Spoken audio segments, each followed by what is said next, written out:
number 3 between the Mariners and the Blue Jays, and what a night it was last night. Thank you for joining us, and welcome. I'm Jamie Campbell, joined by Pat Tabler. We've enjoyed the rise of Roy Halladay as one of the great pitchers in the game. If that was the end for Halladay last night at home as a Blue Jay, it was an awfully good outing. We've seen a lot of that from Roy Halladay here at the Rogers Center this year, and last night was no different. He had everything working again, dominant. First pitch strikes to 20 of the 33 batters that he faced last night. He threw 114 pitches, Jamie, 81 of them for strikes, so just 33 balls outside the strike zone last night, which is incredible when you think about it. When in his 9 innings, no 3-ball counts last night for Halladay, so he was very dominant against the Seattle Mariners. And the rookie right-hander for the Mariners, Doug Fister, tried to steal the spotlight early on with some perfect pitching, but the Blue Jays finally got to him and got the victory. 48 complete games now in the career of Roy Halladay. He'll get one more start this year. That comes Wednesday in Boston. Today we look ahead and see the future of the Blue Jays starting staff with David Percy going against the Mariners. More on him momentarily, but first a word on Ian Snell, who came over from Pittsburgh. Yeah, both of these pitchers, similar seasons. They got off to a rocky start. They were both sent down to the minor leagues, and they have come back and they have pitched well. In particular, David Percy. The Blue Jays have tried to speed up his delivery, make him stand a little bit taller on that pitcher's mound, work a little bit quicker. And it seems to have worked over his last 2 starts. 9 hits, 3 earned runs in 13 1/3 innings pitched. Well, with more on future stars, let's go downstairs and bring in Sam Cosentino. Jamie, just before the game, the Webster Award winners, recognizing the top Blue Jays minor leaguers, were presented on field here today. We'll get to meet a couple of them throughout the course of the game. First rounder Chad Jenkins, a starting pitcher, and a catcher by the name of Sean Ochenko, selected in the 11th round. And the stars of the future come in many forms. Some may be entering the gates today to see the Mariners and the Blue Jays, an afternoon game from the Rogers Center, and we'll have the first pitch coming up next.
Just treated to a spectacular version of the Canadian and American anthems, one by way of the harmonica, the other the singing of young Rory McDonald. And what a treat that was as David Percy starts to throw a few warm-up pitches for his start. He'll be going up against the team he beat for the first time in the major leagues, the Seattle Mariners, who were victims of yet another great Roy Halladay outing last night. So here's the lineup for Seattle in game number 3 of this 4-game set, and they bring Mike Sweeney back into the lineup. He was hit in the toe in the opening game on Thursday, but he's good enough to go, and by way of those numbers over the last 21, manager Don Wakamatsu is certainly happy to have him there. They've got a rookie behind the plate. He bats 8th. Adam Moore is a top prospect, so we'll see him play today for the first time in this series. And they'll go up against second-year man David Percy, who's fresh off his first win of the year. Percy is going to make his 8th start of the season and 3rd since being recalled as part of the expanded rosters in the beginning of September. It took him a while, but he got that first W his last time out. First win in 7 starts. It was a strong outing for David Percy. 7 2/3 innings. That was on Monday as the Jays whipped Baltimore 9-2. He gave up just 1 run and 4 hits to go along with 4 strikeouts in beating the Orioles. There's David Percy's numbers this season. They've tried to speed him up. I was talking to some of the coaches today. They were saying that he was very deliberate and very slow. They wanted to speed him up, and it has worked his last few times out. The scouting report for young Dave Percy, he's got a big league fastball. It reaches 94, 95 miles an hour. He needs strikes with his off-speed stuff. He's got big league stuff off-speed wise, but he needs to throw more strikes, and he's getting a lot of outs in the air. He pitches at the top of the zone, and since his recall, he's given up 27 fly ball outs, so you'll see a lot of balls in the air today. The defense for the Jays, Snyder, Wells, and Bautista in the outfield. McDonald, Hill up the middle, Overbay, and Encarnacion. Good defense last night from both of them. And Kyle Phillips will get the start behind the plate.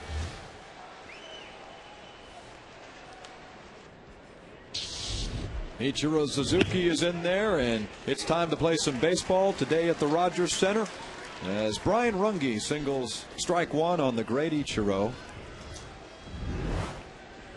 A .355 average for Ichiro is second best in the American League to Minnesota's Joe Mauer. He had an impressive at-bat last night when he was able to single against Roy Halladay after fouling off a bunch of breaking balls. We were trying to figure out what kind of swings those were as he was fouling them off, but that is just vintage Ichiro Suzuki, just fouling off the tough pitches and then getting one he likes and then getting a base hit.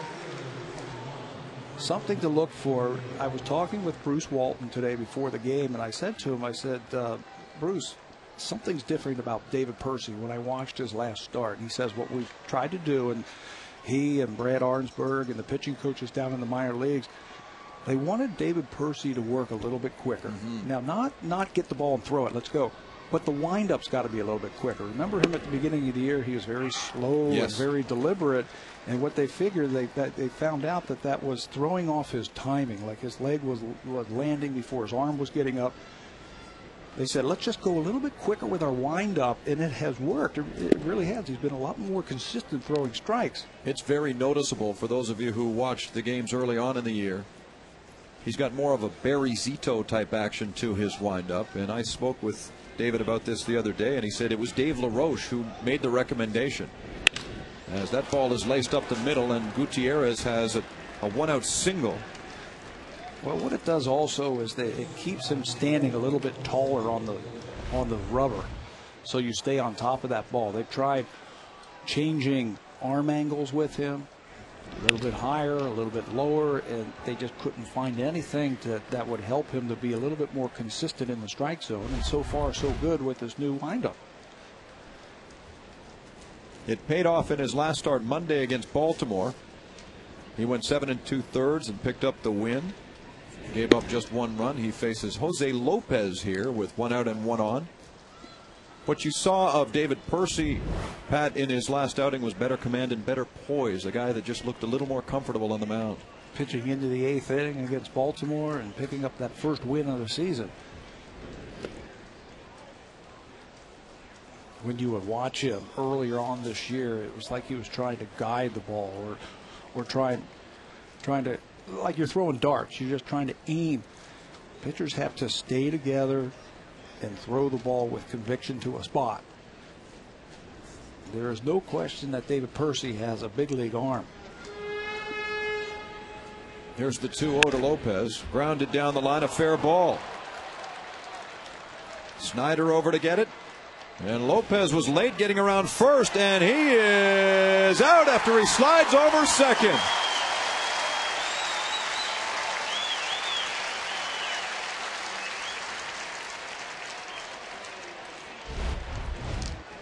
You would think that this would be double all the way as Encarnacion dives for it, but Snyder, who's getting comfortable in the outfield, plays that ball perfectly. It makes a throw into Hill, and Lopez is DOA at second base. Really no chance. Good throw right there by Snyder. That's his 3rd assist of the season. That's what you want to do in the outfield. You want to be aggressive. That time he came up with a good throw. Help out his starting pitcher. That ball from Snyder got in so quickly. I initially thought that maybe Lopez stumbled around first or something, as this ball is popped up by Mike Sweeney. Phillips runs over toward the dugout, and he makes the catch, so helps out his pitcher too. Leaves the man standing at third as we head for the bottom of the first with Jose Bautista leading off.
Star with his 34th home run.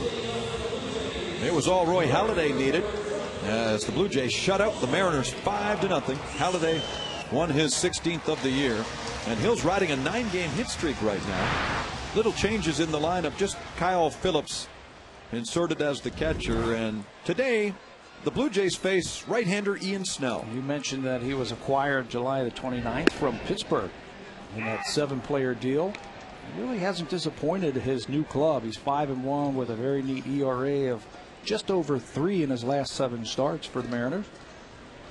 Given up more than 2 runs in only one of those outings, Jamie. So he is pitching a little bit more efficiently than he did when he was with Pittsburgh. He beat the Yankees last time out. Big, powerful New York Yankees. Gave up just 1 run and pitching into the 6th inning against New York. He allowed only 8 base runners in that game as he gets the swing and the miss from Bautista. And Snell was acquired by the Mariners while the Blue Jays were in town in late July. And the deal that also saw shortstop Jack Wilson finally leave the Pittsburgh Pirates after all those years. He's hurt right now. That's why you're not seeing him in the lineup. Speaking of the Pirates, here's Jose Bautista, who came over from Pittsburgh in the middle of last season for catching prospect Robinson Diaz. Cito Gaston loves his versatility. He has had some starts in left field and right field. We've seen him at third base. He can also play shortstop if you need him to. He's DH'd a few times. Came up with a big hit in last night's ball game. 2 out, 2-run single. Cashing a couple of big runs. He holds up 3-2. It will be interesting to see where the Blue Jays go with Bautista in the offseason. He's eligible for arbitration. They can decline and see him become a free agent, or offer him arbitration and bring him back, depending on the price, of course. As that's popped up, there's the second baseman making the catch.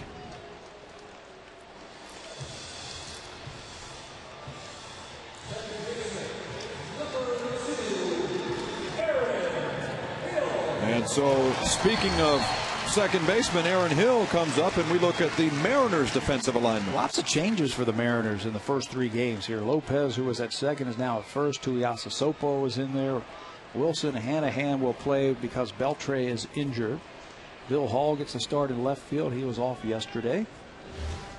And young Adam Moore with just his 3rd start at catcher. He was the Tacoma MVP. And we'll get his 3rd start this afternoon. First pitch popped up. In comes Hanahan from third. He's got it. Hill is gone, and there are 2 away. Did you notice what I did there? I let you pronounce the second baseman's name first. Tuiasa Sopo. I remember was it his father or his uncle? His dad was with the Seahawks. A football player, sure. And his brother plays with the Raiders. Sure. Well, what's he doing playing baseball? He's a good athlete. Obviously. We saw him on Thursday night with the start here. Quickly 2 down. Here's Adam Lynn, the DH.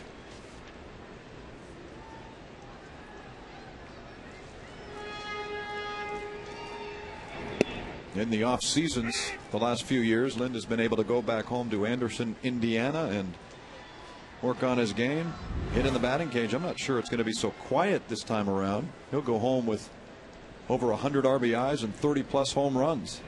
And you know he's just itching to hit 300. Yes. You know, when you are this close, he has now dropped down to 298. You know, you feel like you've played 6 months of baseball and you worked hard. You don't want to fall short. You want to get over that 300, and then you really have an outstanding season. The 0 for 4 last night did not help. But it's always nice to go into a brand new season knowing you've had the big round number in home runs, the big fat number in RBIs, and a nice 300 or over in terms of average.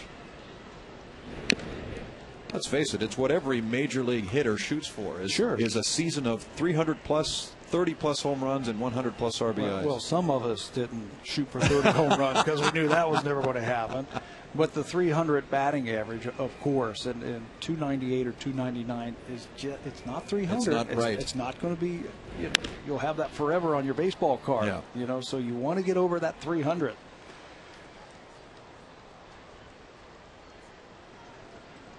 Now here's Lynn pregame with one of those all-terrain vehicles. I don't know who's riding with him, but he looks pretty good on that thing. A relative, perhaps, or a young fan. Checks his swing on the breaking ball from Snell. No batting practice here this morning from either one of these teams. You'd think after facing Roy Halladay last night that the Mariners would have wanted a little batting practice. I'm sure they went down to the cages and got a few licks in. Snell the 2-2 off the plate. The first night it was the Blue Jays' turn to face the ace of Seattle, and he was spectacular, Felix Hernandez, and then Blue Jays turn the trick and they throw their #1 guy. And hasn't been fun for some of these hitters the last couple of days.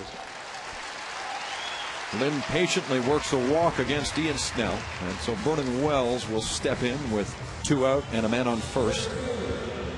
Just underway from the Rogers Center here in Toronto, and the crowd is really starting to fill out too. Perhaps they've suddenly discovered that there are only 2 more home games to be played here, but the upper deck right now is Really starting to fill in nicely.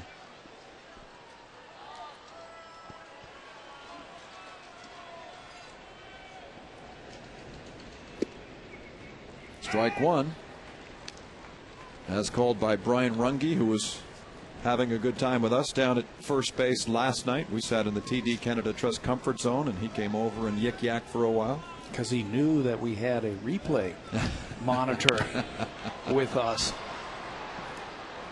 He knew that after Lyle Overbay was making some comments about how high he got up on that one throw from Edwin Encarnacion. So Brian Runge came over for a little bit and said, "You have replay there?" And you reassured him it was the right call. It was the right call. Every call that you made will be right. In fact, Overbay didn't even need the tag. He got down in time to touch the bag. Snell with an 0-2 on Wells. Here's the pitch, and Wells reaches for it.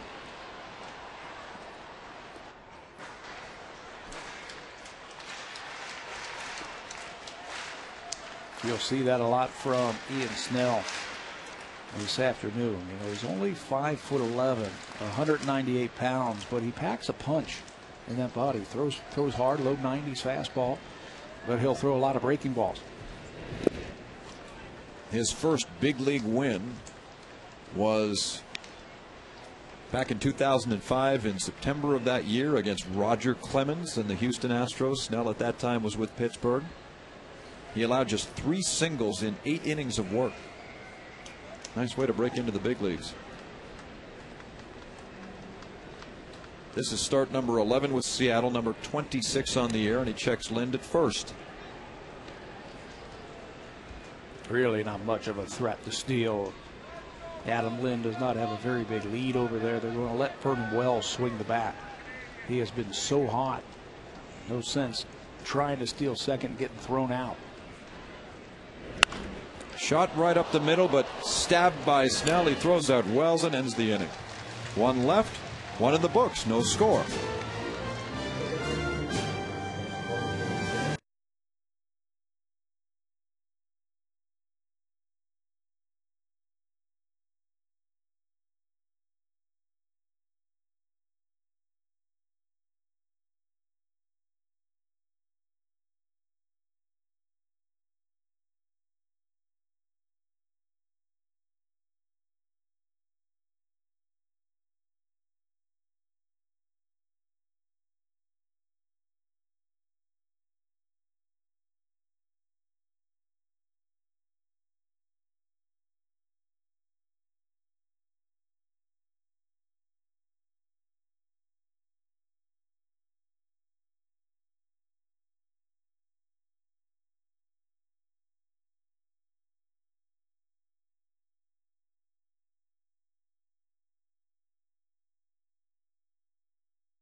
Blanket giveaway presented by Home Hardware. 10,000 fleece blankets will be handed out at the entrance as the Blue Jays and Mariners wrap up this series. Join us at the ballpark for a 107 first pitch.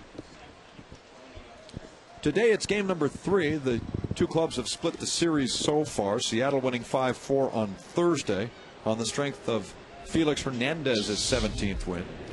Roy Halladay last night his 16th victory in a 5-0 affair. And so today it's David Percy against Ian Snell.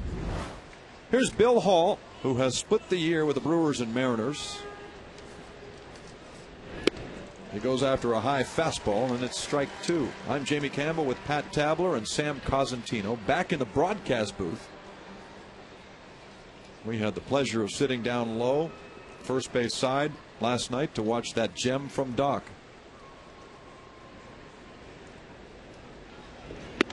Swing and a miss, and down he goes. Wasted on 3 pitches. He can climb the ladder, David Percy, and he can pitch at the top of the strike zone. His ball is hard and it's heavy. And you have to really stay on top of a fastball that is up there like that.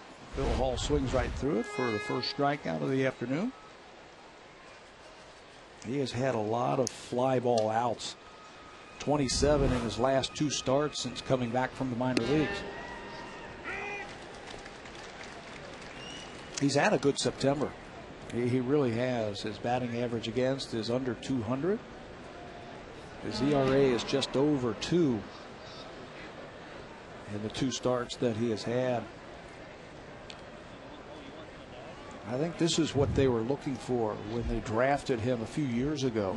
So high, and it's taken him a while to get his mechanics down.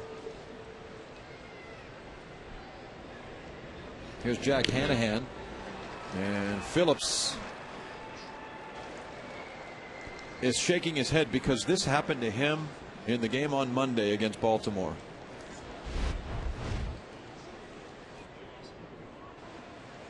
And it looked just like that. That poor guy, he's been in the major leagues, what, 3 weeks, and he's taken 2 baseballs in a very sensitive area. How many starts has he had? 3. He's had 3. And twice he's been knocked. Look at him. Well, at least he can smile. He's getting about a chuckle out of this. That runs in on Hanahan, and he checks his swing. 3 starts, all of them when David Percy has started, and Percy appreciates that. They got to know each other down in Las Vegas and have a really good rapport.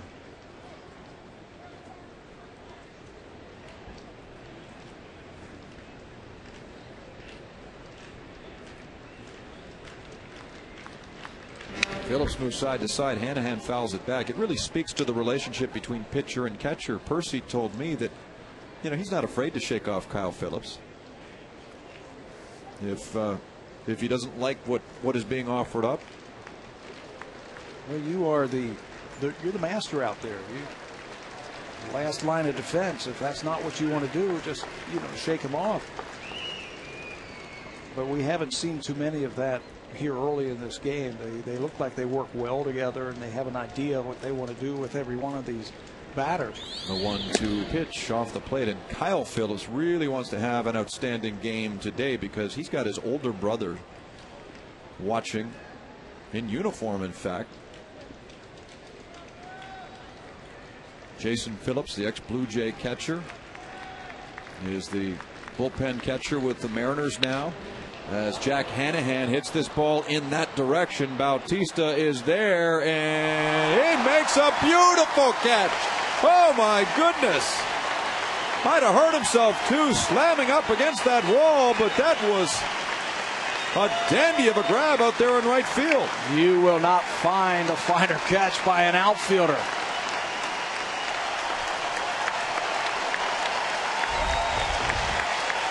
This ball was covered by Hanahan, but watch how Bautista goes back and, like a wide receiver in football, catches it over his shoulder and then slams into that auxiliary scoreboard. That is right over his head. He sticks his glove out and then hard into the plexiglass. The scoreboard, though it hangs on to it to make the second out. Beautiful play.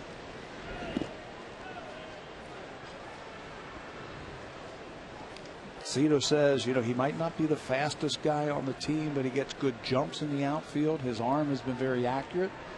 He is 4th in the American League in outfield assists, and he hasn't played out there not very much all season. He has split his time between the infield and the outfield. 2 down now for Matt Tuiasosopo. He plays second in this afternoon's ball game. Jose Lopez moves over to first.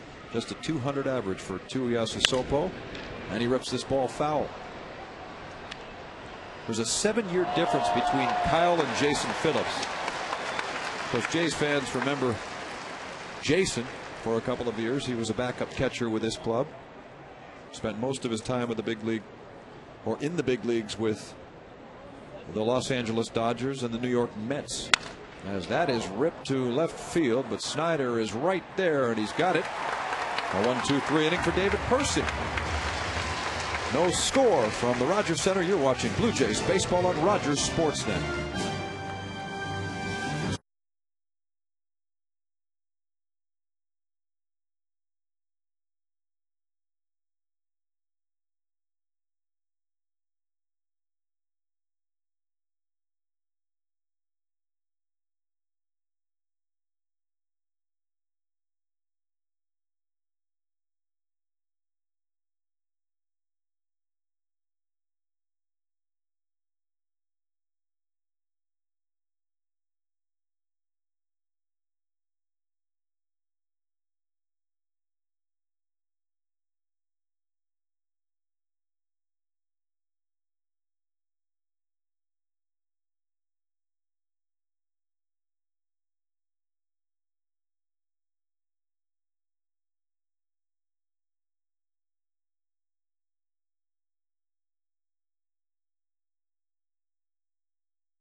With ultra brilliant full array LED backlight and a Blu-ray disc player.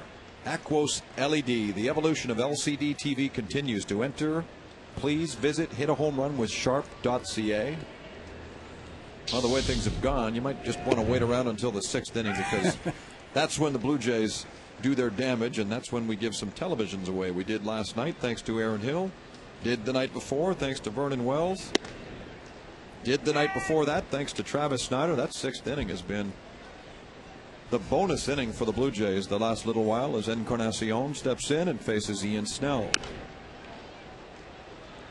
Encarnacion has been flexing his muscles of late, too. There are his combined stats. 11 home runs. He's only had 132 RBIs for the 132 at bats for the Blue Jays, and has 6 home runs. You know who's due up 9th in the inning? Yes. He better hope that he doesn't hit. That guy. Vernon Wells went right from center field to the bullpen to meet his buddy Kevin Millar. That's something you don't see very often, but this is the end of the year in a non-playoff year. Might as well have a little fun.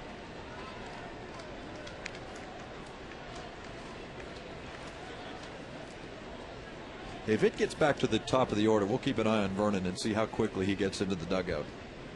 As Encarnacion waves and goes, punched out by Brian Runge, and Snell has his first strikeout. He will not strike out a lot of batters. In 132 innings, just had 79, but you have to stay off these breaking balls. He's going to throw a lot of them when he is ahead in the count. And he's thrown a couple of them off the plate already that the Jays have swung at. The next man up is Lyle Overbay, who's batting .353 over his last 10 starts.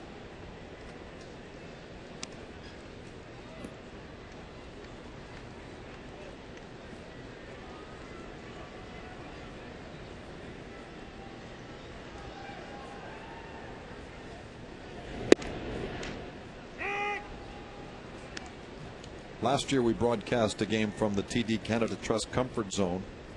Carl Pavano was throwing for the Yankees that day, and at one point we analyzed some of the pitches that Pavano was throwing, and I don't know if it was referred to as a as a curveball or whatever it might have been at the time, but Overbay came out after going in and looking at video and then signaled, tried to get our attention to say, hey, look, it wasn't a curve, it was a split finger. Remember that? Yes, I do. So they're listening. They're listening and watching and communicating too. Boy, he's a victim there. Snell has struck out 2 as he powers that one at 93 inside, and Overbay goes down swinging. One of the things that Ian Snell has done since coming over to the Mariners, he got together with Don Wakamatsu, their manager, a former catcher, Rick Adair, the pitching coach, and they said you need to change speeds just a little bit more, and that has boosted his confidence after talking to him. And it has certainly worked. 5-1 record. Travis Snyder, deep left field, and that ball is off the wall. Hill plays it, brings it in, a double for Snyder, and isn't his bat starting to come around?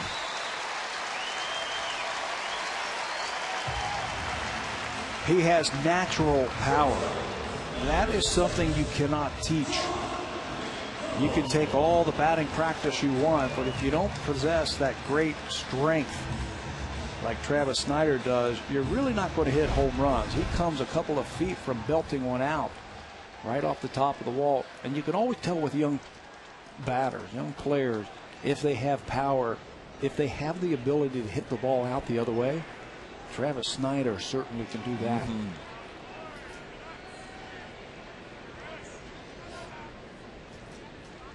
Here is John McDonald now. And he swings at the first offering, pops it up. Third baseman Hanahan calls for it.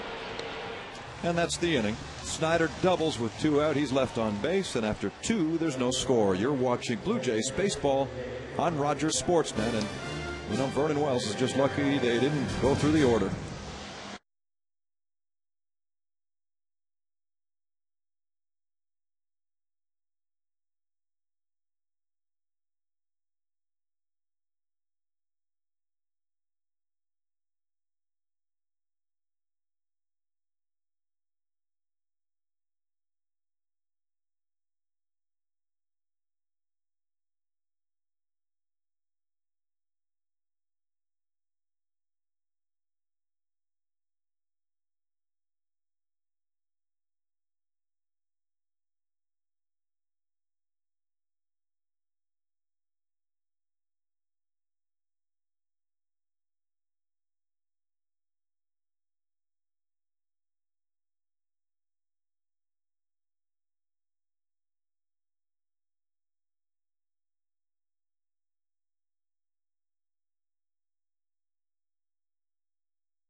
Somewhere along the line, somebody wanted to know who was faster, Jason Phillips or younger brother Kyle, so they put it to a test and had a foot race before yesterday's game.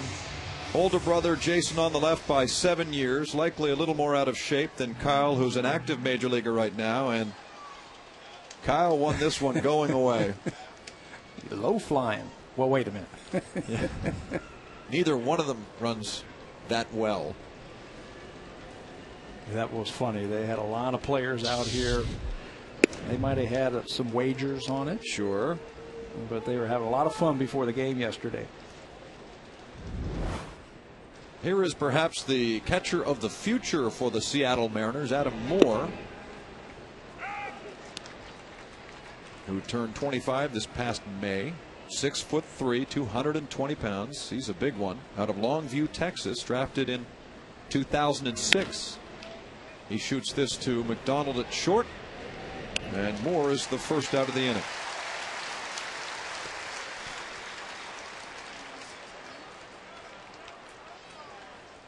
While we await the arrival of Josh Wilson, let's bring in Sam Cosentino. Jamie, both you and Pat touched on David Percy seemingly starting to figure things out here, and I think it's always a good sign. Pat, you would know best. You played some first base, but Lyle Overbay said after his last start that a lot of guys get down to first base and ask him about Percy and tell him that Percy's got good stuff, good late movement, and to me, that's the best kind of praise you can get when it comes from your peers. That's a great point. You know, they're facing him. They're the guys who have to try and pick up that fastball or that breaking ball.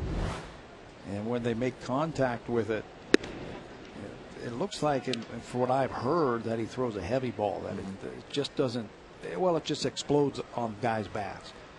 You just can't square it up. That's a great point and good to hear. Whoops. That's not so heavy. Thank goodness nobody was on base.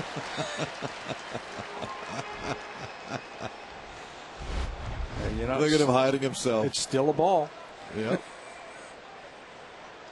On 2 bounces to Kyle Phillips.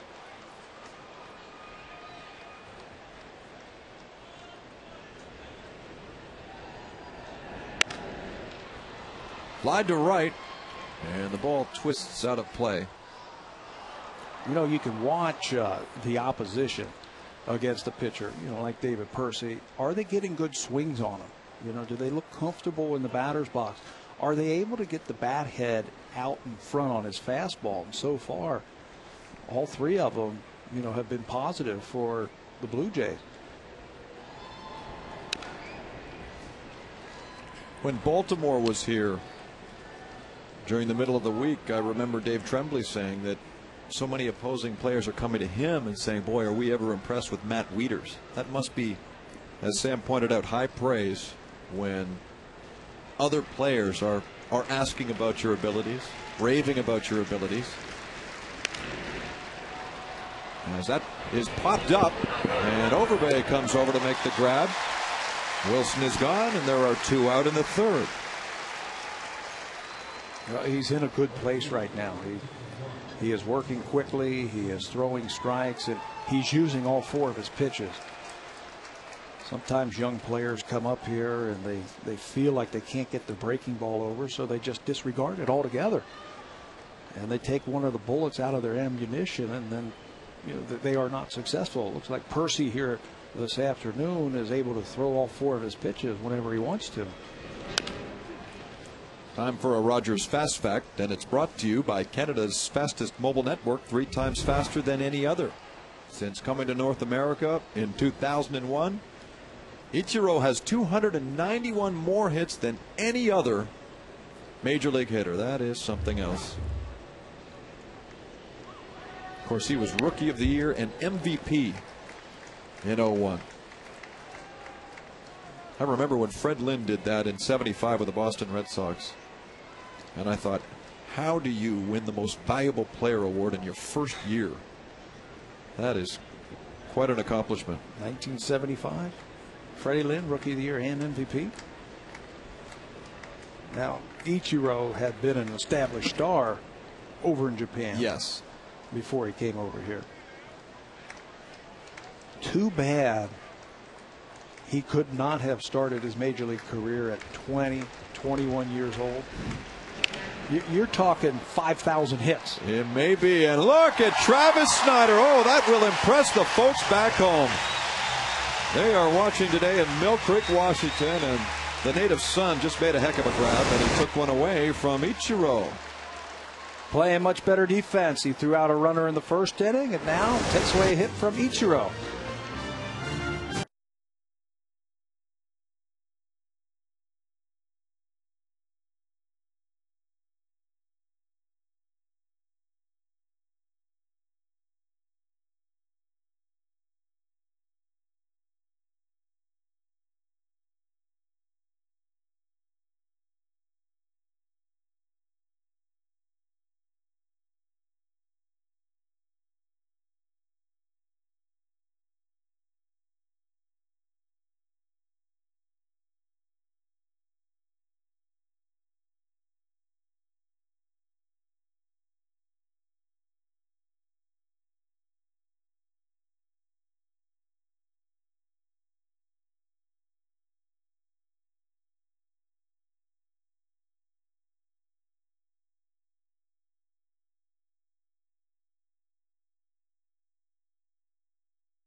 home game tomorrow, you might just walk away with one of the Blue Jays game-worn jerseys from tomorrow afternoon's game. It is jerseys off their backs day. 10 lucky fans get a game jersey from one of the players right after the game concludes with the Mariners. So pick up your tickets now and join us at the ballpark for the final home game of the year. In the bottom of the third, there's Kyle Phillips. At the plate in his major league career, he's 2 for 11. He slashes that foul. I think if Blue Jay fans figured a catcher would come up from the minor leagues when the rosters expanded, they would have thought of perhaps J.P. Arancibia or Brian Girolamo, but both young prospects had to get shut down early because of surgery. I think in Arancibia's case, it was kidney surgery. Kidney surgery. And they asked J.P. Ricciardi about it the other day, and he said it's nothing really serious. And something they did not catch in spring training, but he should be fine by next year. Here's the 1-2. Because Kyle Phillips at spring training was about 6th or 7th on the depth chart. So he's a bit of a surprise with respect to his climb to this level.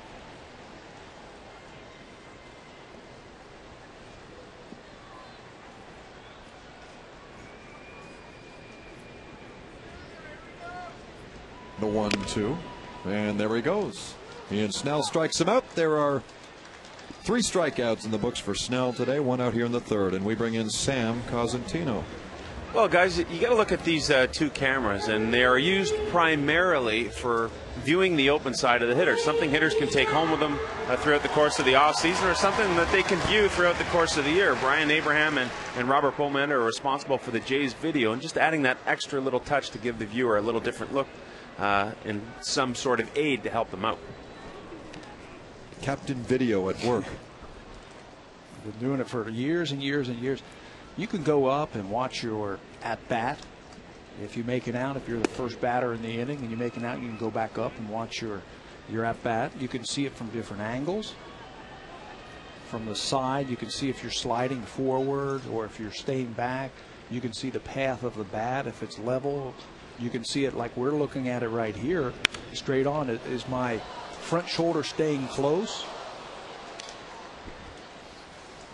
The advent of all the video has really helped hitters, I think, a lot. And of course, during batting practice or during a couple hours before the game, that day's opposing starting pitcher's last start is being played on all the television screens down in the clubhouses. Players aren't always watching it, but no, it is being played. If you want to go out and watch Ian Snell, you can see his last start against the Yankees and how he tried to set up hitters and what he went to in go-to situation, what he needed for strikeouts. It's such an advantage to be able to see. You can hear it from the coaches. They say, hey, you're dropping your back shoulder, or you're overstriding, whatever you want to put in there. But then for you to see it, and then you can feel it, then you can make the change and make the adjustment. Down goes Bautista. Back-to-back strikeouts now from Ian Snell. He has struck out 4 in the ballgame. Pulls the string on a breaking ball and has Bautista way out in front. He goes down 2 in a row now, just like the start of the second inning. It's fun to imagine what Ty Cobb or Rogers Hornsby or Christy Mathewson or Mordecai Three Fingers Brown or these great players from the past would have been able to do if they had modern technology available to them. You know, I think that's why the game is so much better. The training, facilities and the things that they have is so much better. You mentioned the video. Nutrition is so much better. Hill tags this center field. And over to get it is Gutierrez, who leads the major leagues in putouts. He puts away Hill, a 1-2-3 third for Ian Snell.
Canada Trust Comfort Zone. They are, in fact, TD Canada Trust online contest winners.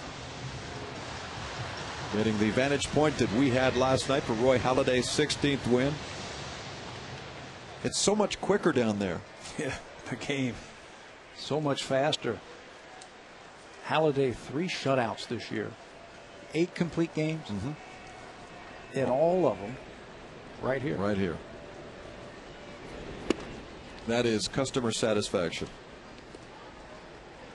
Here's David Percy, and you're looking at Franklin Gutierrez, the center fielder. He singled to center in the first inning. Just 2 hits for the Mariners so far as we begin the 4th inning. Gutierrez will be followed by Jose Lopez, who will be followed by the designated hitter Mike Sweeney. This is a very interesting offense from the Seattle Mariners. That sneaks under Encarnacion's glove. He snaps his fingers in regret. Snyder now with a bullet into second base, and Gutierrez is there safely. Too much speed. Extra bases for Gutierrez. Seattle's offense is built around speed. They don't have a whole lot of power. They don't score a lot of runs. This ball under the glove of Encarnacion. He feels like he should have come up with it, but his ball was hit too hard. This is a team, the Mariners, that are built on pitching. They have the best pitching ERA-wise in the American League. If their offense would catch up to the pitching, this is a playoff team. They are last in the American League in batting average and runs scored, RBIs, total bases, and on-base percentage. But they have some pieces that are having great years, and here's one of them. Jose Lopez, no question there. He leads the club with 92 runs driven in. A 25 home run season. He thought he had that 40th double his last time up.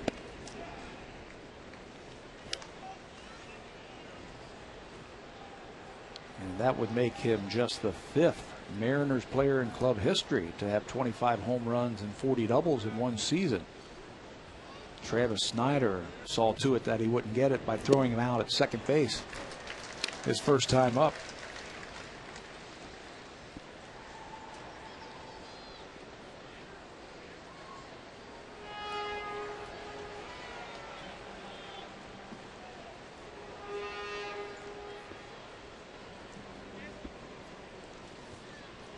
The Mariners last year had such a terrible year. They won 61 games, lost 101. Since 1900, there have been 133 teams that have lost 100 games in a season, but only 12 of them have come back the next year to have winning records. And the Mariners this year, who are right now 80-74, so 6 games above 500, could become the 13th team in big league history to have a winning record the year after losing over 100 games.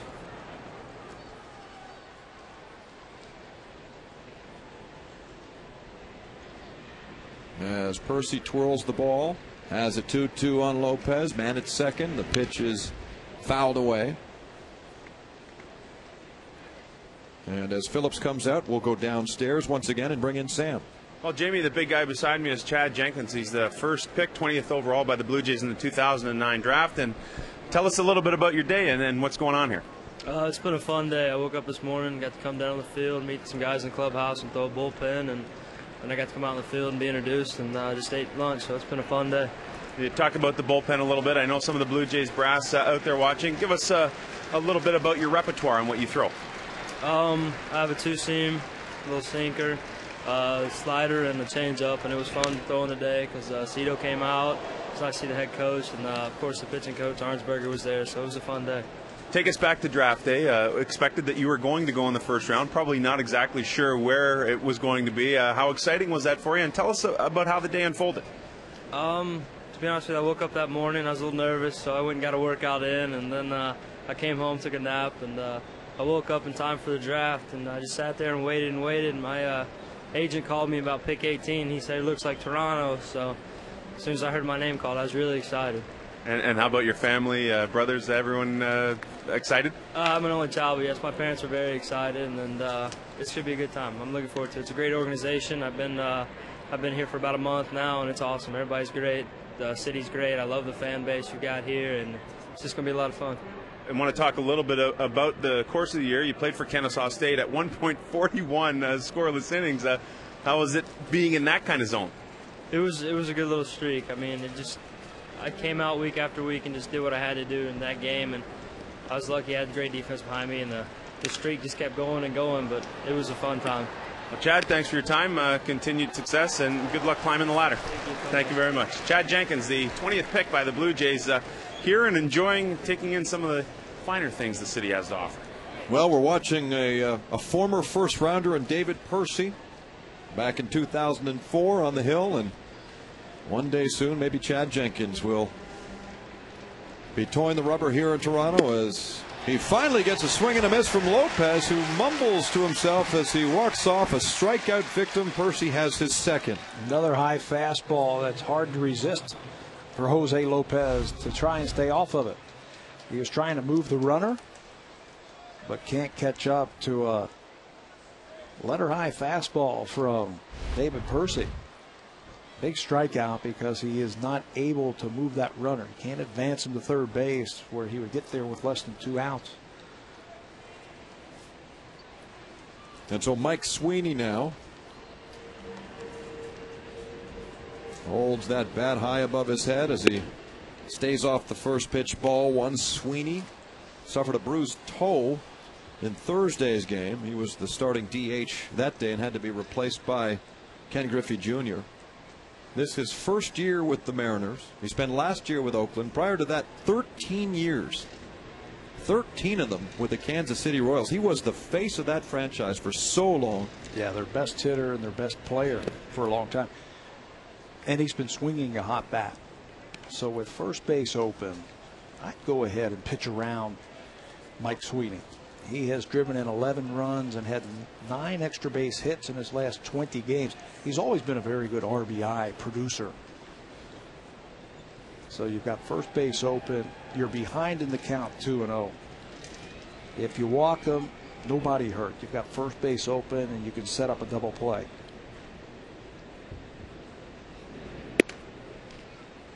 And here's what you always get with Mike Sweeney. A big swath of pine tar over his left shoulder because he just cakes it on the bat, takes a big looping swing, and ends up putting a big tattoo of pine tar on the back of his jersey.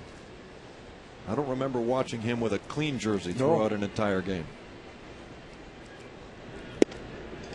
Strike one. He had a great year with the Royals in 2000, drove in 144 runs that year. Seems every year the Midsummer Classic would come up and Sweeney would be the lone representative for the Royals.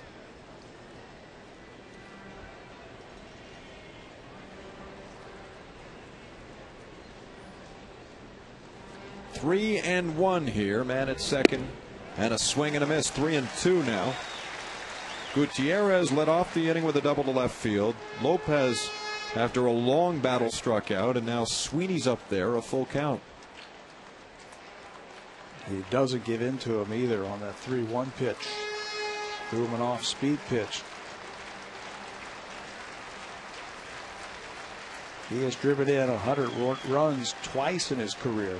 You mentioned 144. He also had a season with Kansas City when he drove in 102. But he has battled injuries over the last few seasons.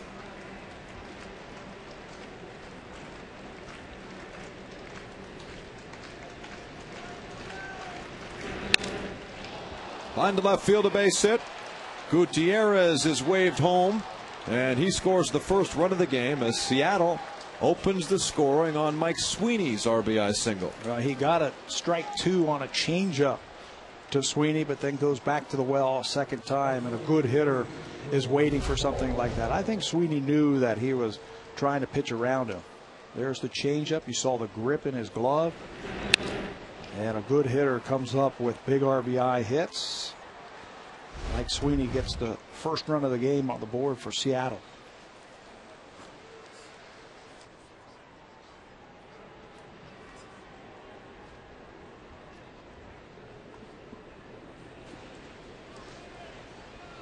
It brings up Bill Hall, who struck out in the second. And he takes a healthy cut, 0-1.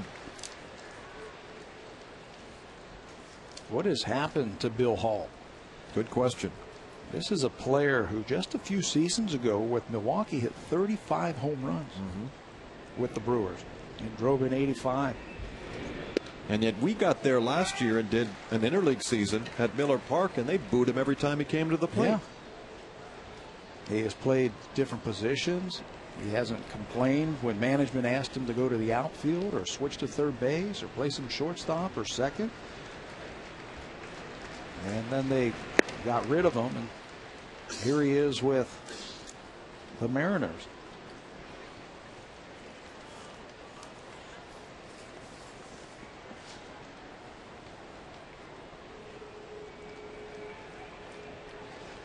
One ball, two strikes.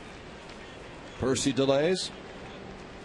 Comes to the plate and gets a swinging strike. Down goes Hall for the second time. Another fastball. It looks like Percy's going to challenge him this afternoon. This one looks like it's right there. Hittable over the middle of the plate, and Hall swings right through it. David Percy broke camp with the Blue Jays as their number 3 starter. And he struggled in the early part of the year. And the Blue Jays, for the first month and a half, were the best team in the American League East. They couldn't afford to wait around to see if Percy could figure things out. And so he spent the majority of the year in AAA. He just wasn't giving them innings early in the season. He made 4 starts in the month of April. Do you remember that start in Cleveland when he pitched 4 2/3 innings, had 10 strikeouts? I do. It just shows you the kind of stuff that he has. The problem in that start is he also had 6 base on balls. Took him 113 pitches to get through 4 2/3 innings.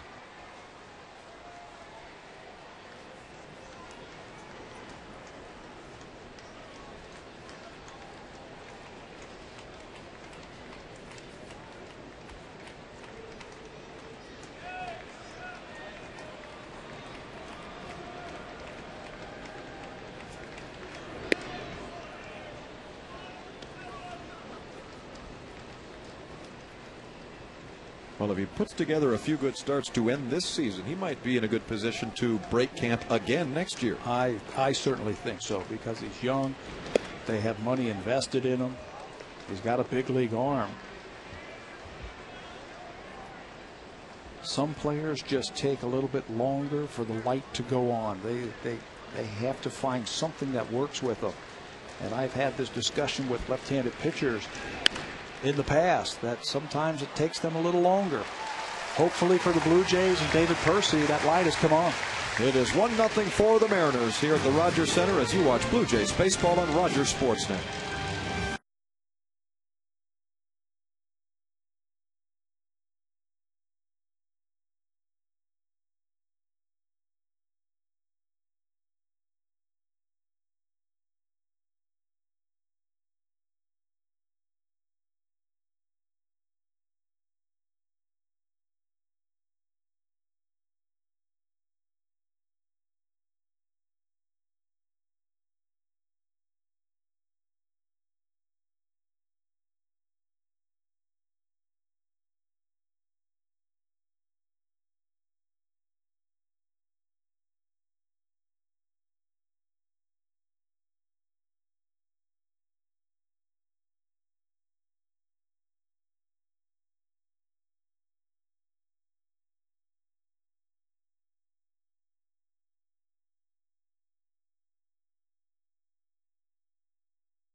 This HD broadcast is presented by Sharp Aquos LED. The evolution of LCD TV continues. And we continue to wish the best to viewers out there, including Everlyn Lyon, who's watching today from Toronto and celebrating an 89th birthday. Congratulations to you, Everlyn, as the Blue Jays and Mariners contest game number 3 of a 4-game series. It wraps up tomorrow afternoon with Brian Talent against Ryan Roland Smith. That's it for baseball here at the Rogers Center this year. Lynn hits this fly ball deep left field. Hall is back right at the wall and then turns himself around and makes the grab, and Lynn flies out. Once again, though, that illustrates just how far Adam Lind has come, being able to hit them long and high to the opposite field. You know what? He didn't get that. He didn't have that usual sound that you hear when a guy hits a home run, but the ball just kept carrying and carrying. Save that for a couple more days. Do that in Boston, and you've got a home run. I think Ian Snell thought that he made a mistake, and Lind torched him for a home run. But it stays in the ballpark. Wells torched Felix Hernandez on Thursday with his 15th of the year. 1 ball and 1 strike here. Wells has really come alive in his last 19 games, batting .397. Looking a little bit more comfortable. Using the whole field. And he smokes this one. A leaping grab, though. Oh, my. Tuiasu Sopo has made a dandy of a catch there. And look at, he's even impressed with himself. Well, the ball was hit so hard, and it's going to slice away from him, and he almost overruns it. See that, how he has to reach back? As that ball was slicing away from him, he reaches back and snares it out of the air. Takes away a hit from Vernon Wells. Fouled back Encarnacion.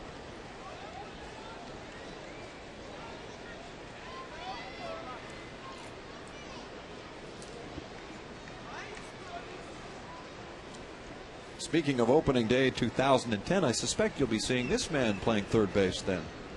Signed for next year? Yes, under contract. Under contract for next year.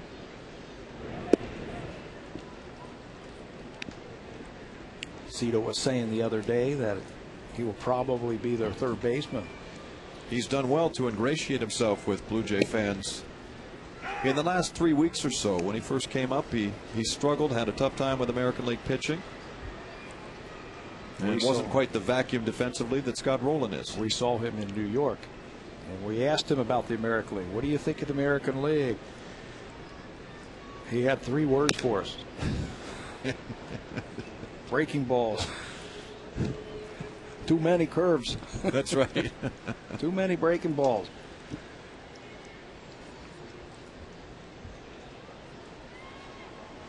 Well, he's up against a National League pitcher here, Ian Snell, who spent the majority of his time with Pittsburgh. So Encarnacion should be pretty familiar with his stuff as he shoots it back to Snell. And he's gone 1-3. A 1-2-3, and after 4, Seattle's up 1-0.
This is the Rogers Center in Toronto. I'm Jamie Campbell with Pat Tabler, Sam Cosentino, and our Sportsnet.ca columnist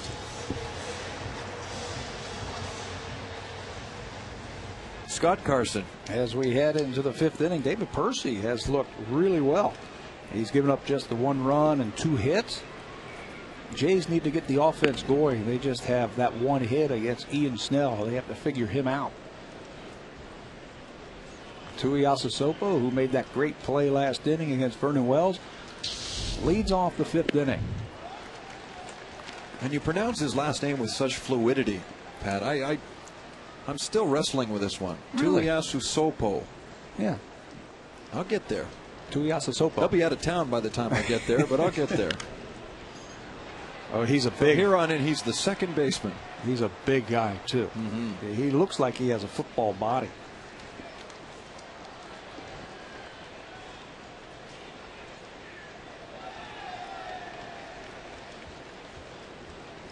He leads off the 5th. Adam Moore is on deck. Josh Wilson right behind him. 6'2", 225 pounds. That's not your typical second baseman that you see in the big leagues. But as long as Lopez is around, they might need to find another position for him because he came up as a third baseman. Beltre's over there. Beltre's an established big leaguer. Beltre's also a free agent as Tuiasa Sopo drops it in right field, a base hit. Seattle opened the scoring last inning on Gutierrez's double. He came home on Sweeney's single. And so it's 1-0 for the Mariners in game 3. And here is Adam Moore.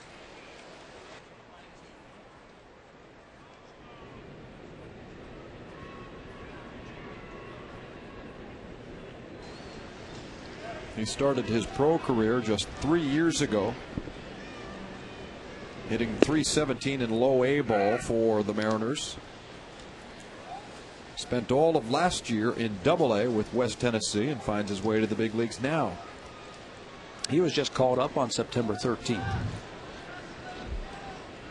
Had a good year production-wise, hitting .287 in the minor leagues, 12 home runs and 56 driven home. Looks like he has a nice swing. You know what he did in his major league debut? He caught a 14-inning game. Welcome to the big leagues, son. That's a major league record for a debut by a catcher. The longest game ever caught in your debut. 14 innings. He went 0 for 5. And he scorches this one to center field. Vernon Wells will not get there. Tuiasa Sopo is heading home, and the Mariners now have a 2-0 lead on the double by Adam Moore. His first extra base hit and his first RBI in the big leagues. He looks like he has a nice swing. Stays on top of this ball, inside outs it, and then with that good power the other way, splits Wells and Bautista in right field. Ball just stays right there, just hangs right against that boarding track, and that allows Tuiasa Sopo to circle the bases with the second run.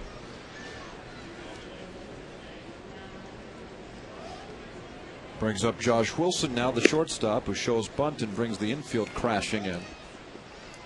Wilson had the triple in Thursday's game that was the deciding hit in a 5-4 win. If he decides to bunt here, you can be aggressive if you're Lyle Overbay or David Percy. You've got a runner at second base who is not that fast, but you have a chance to get him at third if he decides to bunt again. And he squares again, drops it down right to Percy, and he goes to first. And I don't know, I think he had a play at third, Pat. He certainly did. The ball was bunted hard by Wilson. The catcher is running at second base, and he absolutely had a shot. He's got the ball, and he's about halfway there.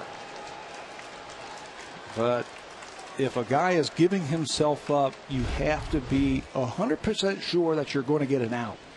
David Percy was not.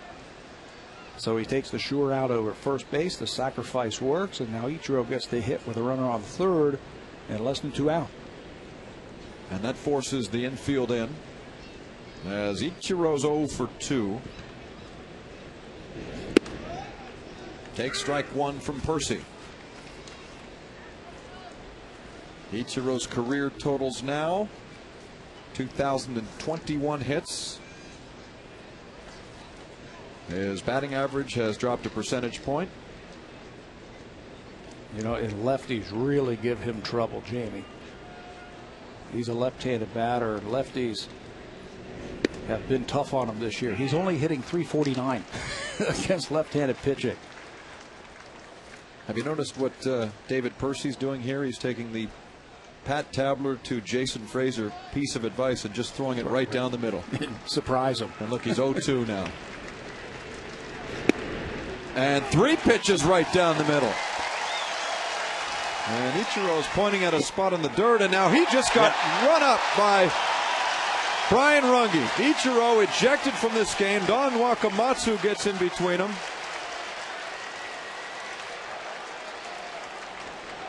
Anytime you draw a line in the dirt where you think the ball was pitched, you are going to get pitched. Percy throws a fastball outer part of the plate, and Runge rings him up. Ichiro says something, and then he turns to him. Watch the umpire turn to him after he says something and bangs him right there. He points to where he thinks the ball is, and that's a no-no. You're gone. The first Seattle Mariner player to be thrown out of a game this year. All year long. All year long. First player, coach, or manager to be thrown out of a game. And who'd have thought it'd be Ichiro? He never appears to be a real emotional player. But he is tossed by Brian Runge. And now Wakamatsu is going to have to go to his bench and find a new right fielder. As Gutierrez steps in, 1 ball, no strikes.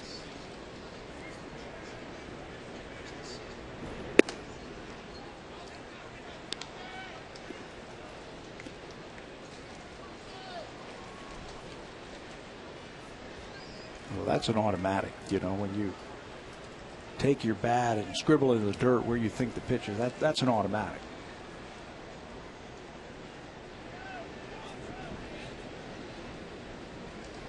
The 2-0, and there's a strike.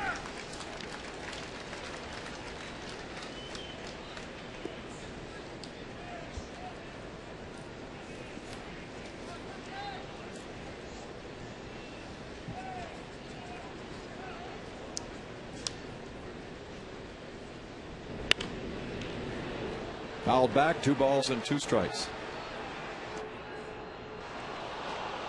You can't mess with Brian Runge. Umpires don't like to be shown up. Absolutely not. You know, you can discuss it with them, you can talk about it, but you can't visually show them up like that. And you are going to get thrown out every single time. That explains why Wakamatsu didn't exactly jump in there and try and defend what Ichiro did. There is no defense. Well, he says that he will defend his player when they go out on the field to argue, but he had already been thrown out. Yeah. In at the knees, and that one gets away from Phillips. Percy covering home, but too late as Adam Moore scampers home with the game's 3rd run.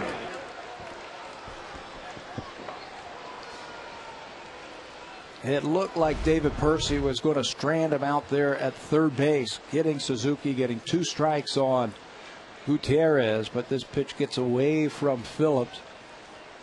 Moore scores the 2nd run of the inning. We'll wait to see how that is scored. A wild pitch or a passed ball. Scored a wild pitch, in fact. Confirmation comes from our statistician Scott Carson as Gutierrez draws a walk. He's been on base 3 times.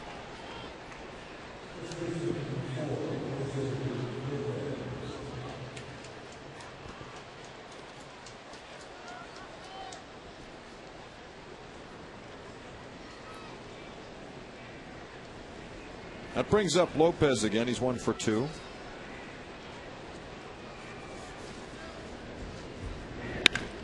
And he rips a single to left field. That's the 3rd hit of the inning. The fourth man has reached, and the Mariners have scored twice here in the fifth. You know, and for young pitchers, when they find themselves in trouble, Lopez not wasting any time, ripping the first pitch he sees from David Percy in the left field for his second base hit. When young pitchers find themselves in trouble, they have to have a pitch or a sequence that they can go to get out of innings like this.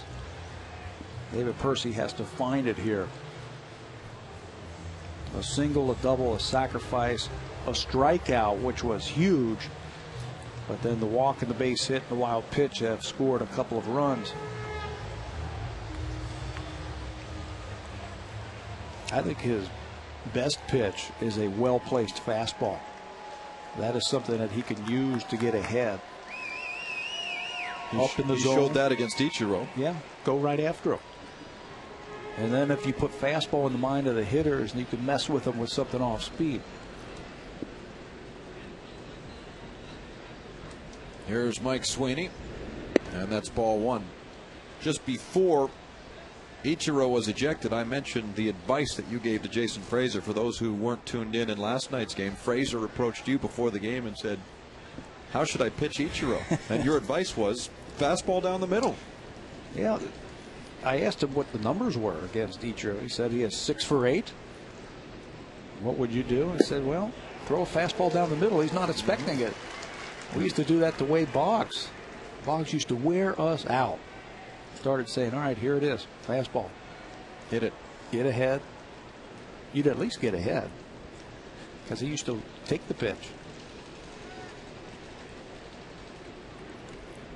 Percy has been tough on lefties all season long, though, in his 8 starts. Just hitting 147 against him. Righties, on the other hand, are at 286. Really inducing a lot of swings with that high fastball. He's had Lopez chasing that one. Now has Sweeney going after it. 1 ball and 2 strikes. Bill Hall has chased it a couple of times this afternoon. He has enough fastball, and he hides the ball well enough that he can pitch up there. Sweeney picked up an RBI single last time up on a 3-2 changeup, and now calls time. Seattle with 2 in the inning, 3-0 for the visitors. 2 men on here for the Mariners and 2 out, top of the 5th inning.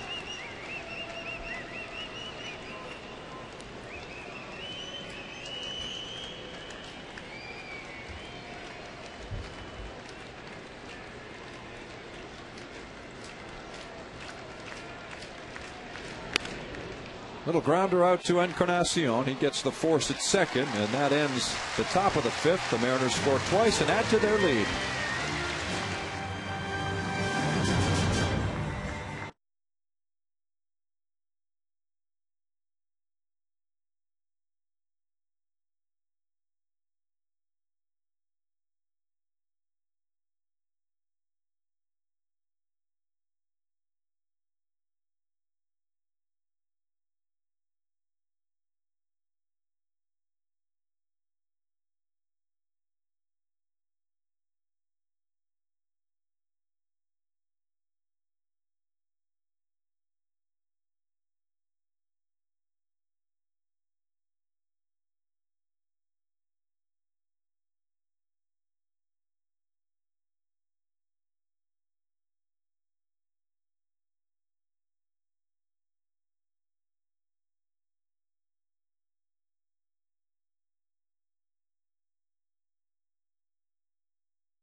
They have partnered with the Jays Care Foundation to host Doc's Box. Children and their families from Sick Kids Hospital here in Toronto are Halliday's guests at tomorrow's game. Children receive all kinds of merchandise as well as a personal visit from the doctor himself before the game tomorrow. There is Bill Hall shuffling over from left field. Canadian Michael Saunders is now in left after the ejection of Ichiro. And up at the plate right now for the Blue Jays is Washington State native Lyle Overbay facing Ian Snell. Overbay is 0 for 1. He struck out in the second inning. Snell has only given up one hit. That was a Snyder double in the second. The right-hander on the mound for the Mariners from Dover, Delaware. Now makes his home year-round in Bradenton, Florida, which just happens to be the spring training site of the Pittsburgh Pirates. And Overbay belts this ball left center field. Up against the wall it goes as he greets Snell with a double, and Overbay now has 34 doubles this year. That is vintage Lyle Overbay. And now the ball gets away from Snell at the pitcher's mound, and Overbay picks up third, and he was thinking about home for a little while, but Adam Moore gets out there. Wow. Heads up base running, and that could prove costly for these Mariners. Overbay is hitting .353 over his last 10 starts, and this is vintage. Stays on the ball and drives it to left center field for extra bases. Cruises into second base, and when the throw comes in from the outfield, not a good relay there from Saunders. They're going to flick it into the pitcher. It gets up in the lights, and Overbay heads up, moves up 90 feet. Travis Snyder then with a chance to drive in a run. We have talked about the pitching of the Mariners, how it's #1 in the American League, and their hitting is last in the AL. Another problem that they have had is playing defense. They have 102 errors now, which has led to 64 unearned runs.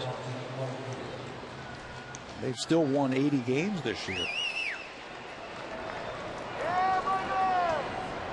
The official score here charges Ian Snell with an error on that play as Snyder rolls that one to second, and he will drive in a run, grounding out. RBI number 26 on the year for Snyder, and he puts the Blue Jays on the board.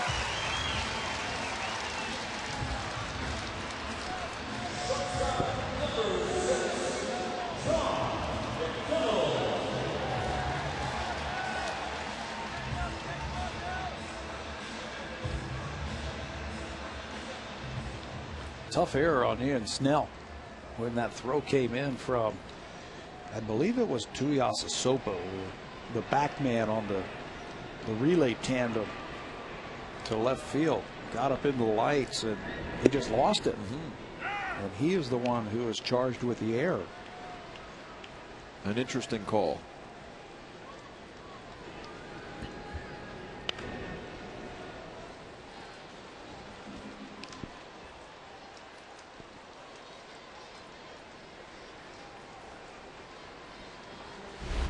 The error was that he couldn't see the baseball.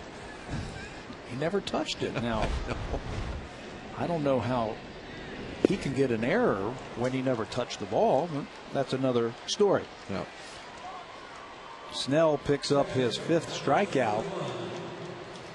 Been pulling the string on these Blue Jay batters when he gets to 2 strikes. He has 5 strikeouts, all of them swinging. Johnny Mack over the top of that one.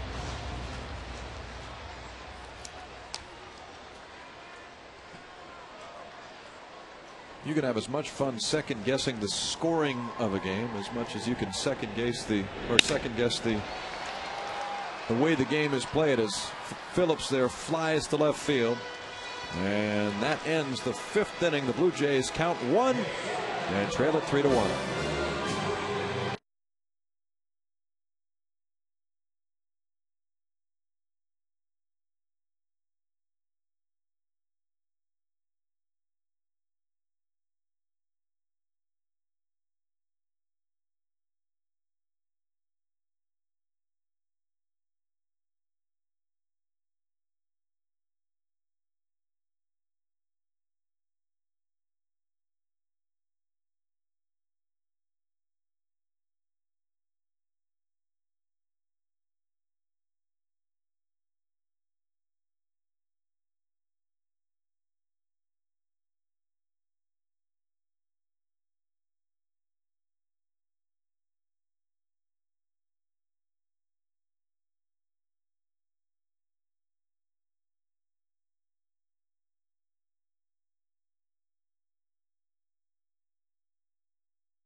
Home Hardware Building Center. Homeowners helping homeowners.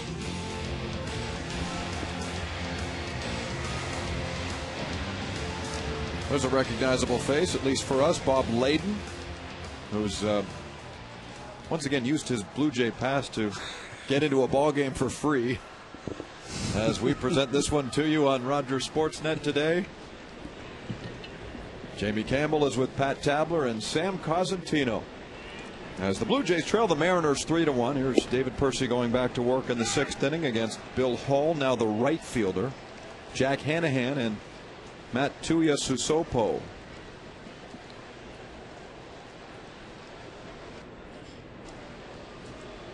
Five innings of work for Percy as he gets the pop-up from Hall. Overbay calls for it, and Hall is 0 for 3. The Mariners with 3 runs on 7 hits. The Blue Jays now a run on 2 hits. Overbay has one of those hits, a double.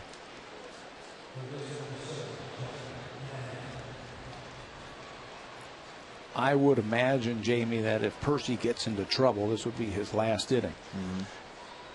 There is work in the bullpen. The Jays now have cut into the lead of the Mariners, and they don't want to let this one get away. So if he gets into trouble, they do have some action in the bullpen if they need it.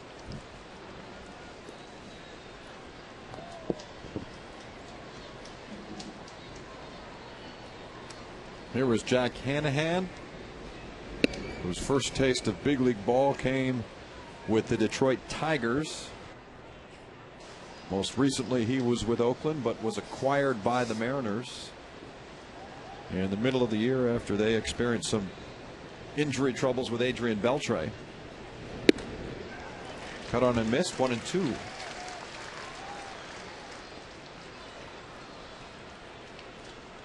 Hanahan went to high school in St. Paul, Minnesota, with Joe Mauer's older brother.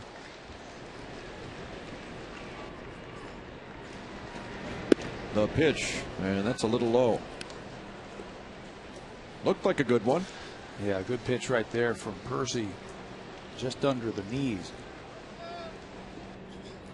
Put away these left-handers, and he has done that this year.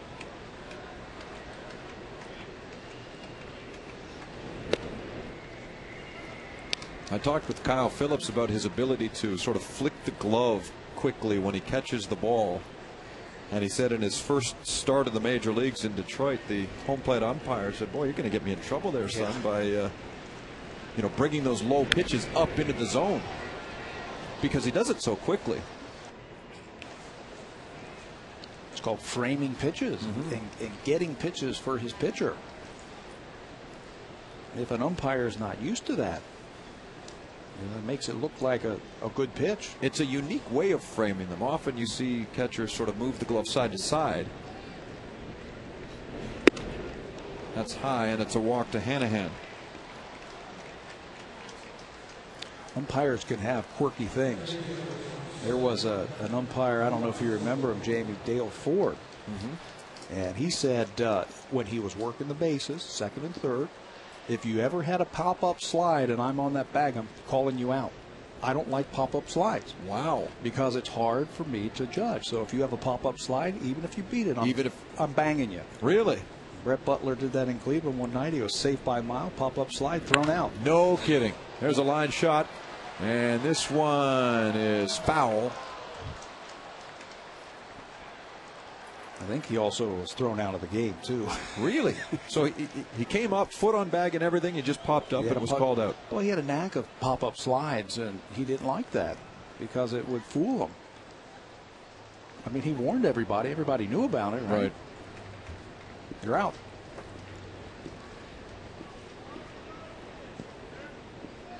Safe to say you never popped up on him. No.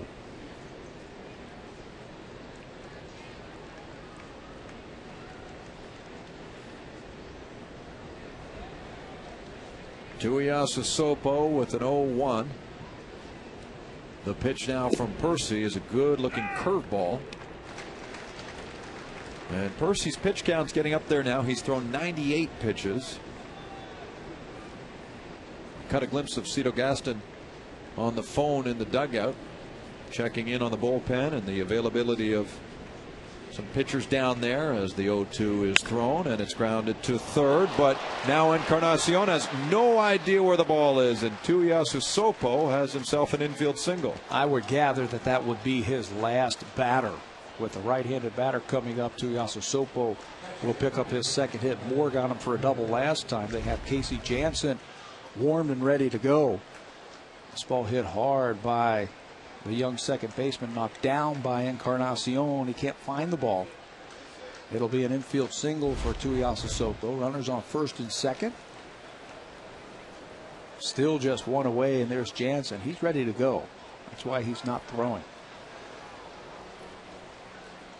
You know that Cito Gaston wants his young left-hander, Percy, to get through this inning. So he has a chance at a W. Here is Moore. And that's a strike. Moore is 1 for 2. He grounded out in the third, but last time up had Tuiasu Sopo on first base and doubled to center field, driving in his first ever major league run.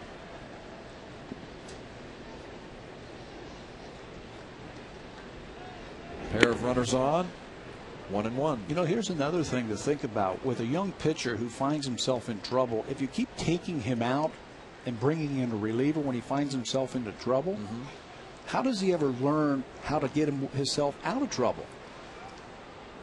How does he ever figure out what he needs to do to get out of it if you keep taking him out? That came into play in his first ever victory. Came against these Mariners last July, and it was a sixth inning situation, 2 men on, 2 men out. Cito Gaston came out to the mound, and Percy instinctively handed him the ball. And at that time, Cito hadn't signaled for a relief pitcher yet, as that's fouled out of play. And so Cito said, listen, I'll take this baseball only if you want to give it to me. And Percy took it back from him. And the next batter he faced, Yuniesky Betancourt, he managed to get a ground ball out of him to end the inning. So, you know, Percy was the man making the decision, but that might have been a great lesson learned. Sure. Sure. You find yourself into trouble. Let's see if you can find your way out of it.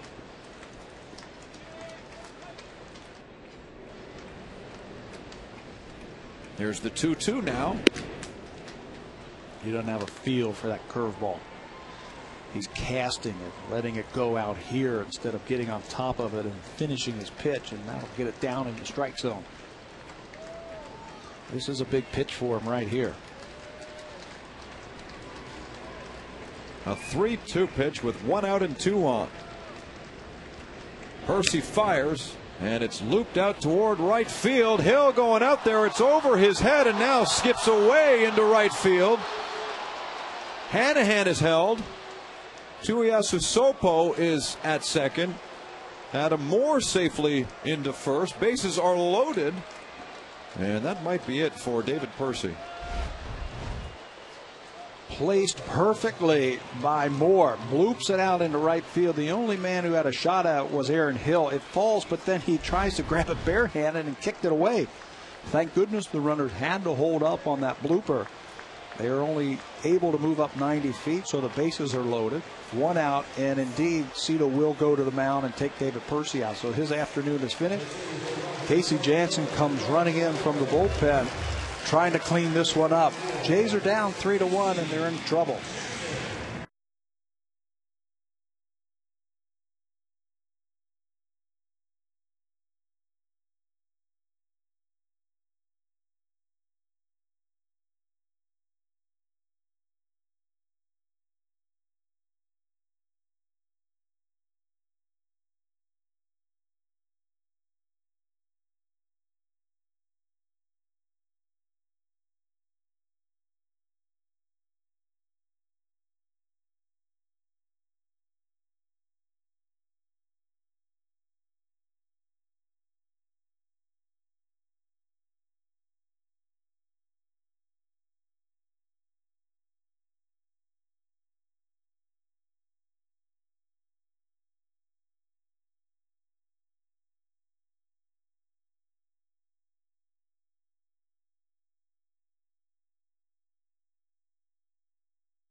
On Rogers Sportsnet, we have a pair of games to show you. The Bears and the Seahawks on East and Ontario. West and Pacific has the New Orleans Saints and the Buffalo Bills. Join us for the National Football League on Rogers Sportsnet tomorrow.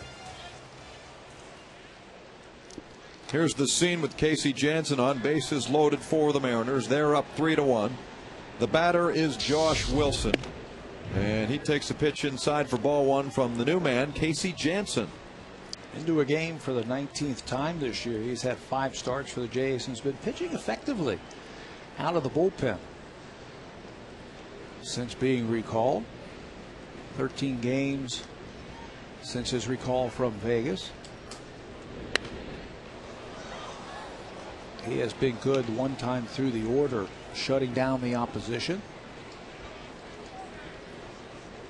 Looking for a ground ball right here off the bat of Josh Wilson.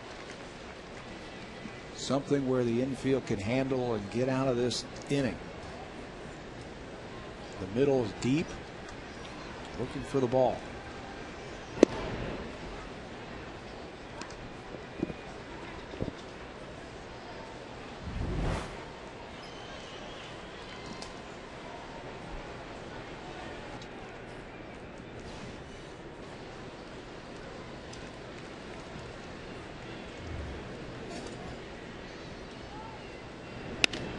There's a ground ball. Hill eats it up. McDonald with the touch of the bag, the relay to first, and they get exactly what Jansen was looking for. A double play. Ends the top of the 6th. And despite a bases loaded situation, the Blue Jays prevent the Mariners from scoring. And so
this is that special inning, the 6th inning. Every time a Blue Jay hits a home run here, one lucky contestant wins a 40-inch Sharp Aquos LCD TV with LED backlight. The innovators of LCD TV now bring you their best picture yet. Aquos LED, the evolution of LCD TV continues. To enter and find out more, please go to the website hitahomerunwithsharp.ca. Ian Snell is on the mound for the Mariners. He's up 3-1, having given up a run on 2 hits. As the top of the order comes up, Bautista, Hill, and Lind. Game 3 of 4. They wrap it up tomorrow afternoon. The Blue Jays then hit the road for 6, 3 in Baltimore and 3 in Boston, as Bautista belts at center field. Gutierrez is at the wall, and you can kiss that one goodbye.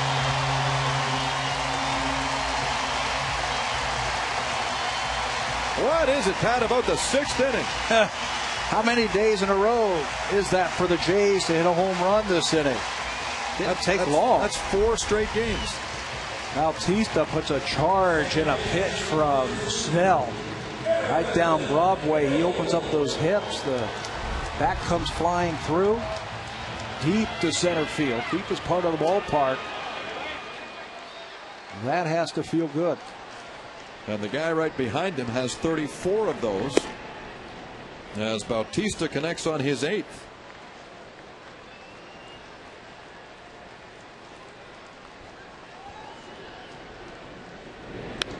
Momentum is so big in sports. Thanks to that home run, by the way. Sharp has now awarded one lucky contestant a 40-inch Sharp Aquos LCD TV with LED backlight. Aquos LED, the evolution of LCD TV continues. To see if you've won, we invite you to check out hitahomerunwithsharp.ca. Momentum is so big. And with the bases loaded and a chance for the Mariners to bust it open with a base hit, Casey Jansen comes in, slams the door, they get the double play, and just like that, it's a one-run game. Aaron Hill, pitch inside. And you can get a feeling that the momentum is starting to shift from that first base dugout over to that third base dugout. Crowd got into it a little bit when that ball landed over the fence. Wave and a miss, and Hill strikes out. Prior to today's game, the Howard Webster Award winners were paraded out onto the field, and these are the minor league players of the year in their respective leagues and for their respective teams, and one of them just happens to join our Sam Cosentino. That's right. I'm with the 11th round pick, Sean Ochinko, who is also a College World Series champion with LSU. Tell us about that experience. You know, it was just incredible going out there and having a chance to win a championship, and it was just something I'll never forget, you know.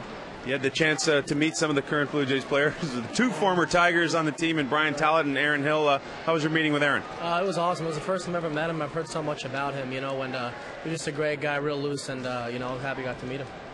With winning the College World Series also comes the opportunity to go to the White House. When is it that you're going, and how forward are you looking to that? You know, we leave on the 29th, and we're going to see the president on the 30th, and you know, it's really exciting. I think it's a pretty quick deal, but just to go up there and meet the president is just something special. You look towards your professional career now, finished out the season with Auburn. How's that adjustment been for you to this point now that the season's over? You know, well, it's been a great first year for me, you know, and going up to Auburn, it was a great place to get my feet wet, and hopefully as time goes on I can move up. You played some first base and some catcher. The Blue Jays want you to do what? They've been keeping me behind the plate, you know, and they also got me working at third base a little bit, so it's been going good so far. Tuiasosopo can't pick up the ground ball from Lind. It's through the right side. A base hit, 1 out here in the bottom of the 6th inning. The Blue Jays trailing 3-2. I'm with Sean Ochinko, the Blue Jays 11th round pick. Our last question for you. You get to experience some of the niceties of the city and here at the ballpark. What is it that's going to bring you to the big leagues eventually? You know, I think just my work ethic and my passion for the game and my heart. You know, I'm just going to I'm going to do anything it takes. I'm not going to quit. So. Best of luck to you. Oh, thank you very much, man. I appreciate it. That's Sean Ochinko, who is the 11th round pick of the Blue Jays, and here enjoying the Webster Awards along with some of the other winners. Did you just get tagged with somebody down there? Yeah, I Sam? sure did. What is this, New York? Are we in Boston or New York? We caught the tail end of that on camera. That was terrific. They're throwing things at Cosentino. Well, nice to hear from Sean Ochinko. Some bright young prospects in the Blue Jay system. Some of them paraded out in front of the home crowd today prior to the game. As Vernon Wells, who is 0 for 2, takes that pitch for a ball. Randy Ruiz was the Howard Webster Award winner for AAA, and now he's wearing a Blue Jay uniform, called up in August. The 1-1 pitch. And that is low. It's always fun to see those kids come up here in September and read some of the stats and some of the things that they have done this summer. And then you see them a few years later wearing the big league uni. Lofted to left field, and this ball is headed for the seats, and there's Saunders over there. That big lanky frame, he reaches up and pulls it back and takes care of Wells. Boy, what a play. They're getting a kick out of that right now in Victoria, British Columbia, I can assure you. You mentioned the long arms and the long legs. Vernon Wells can't believe that he was able to get over there and make that play. Saunders wasn't even supposed to start this game, but after Ichiro was ejected in the 5th inning. Don Wakamatsu had to shuffle the outfield. He moved Bill Hall to right and inserted Saunders in left field. 2 down now, and here is Encarnacion.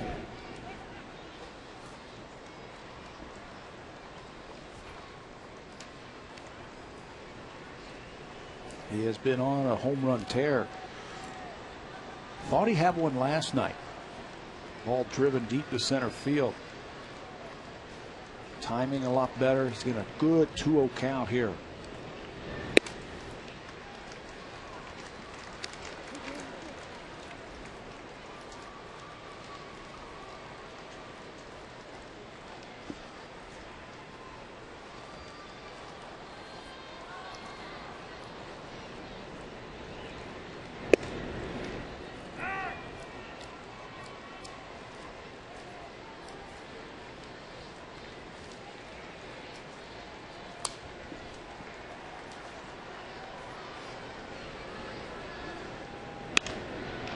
He flies to right field. Hall is there.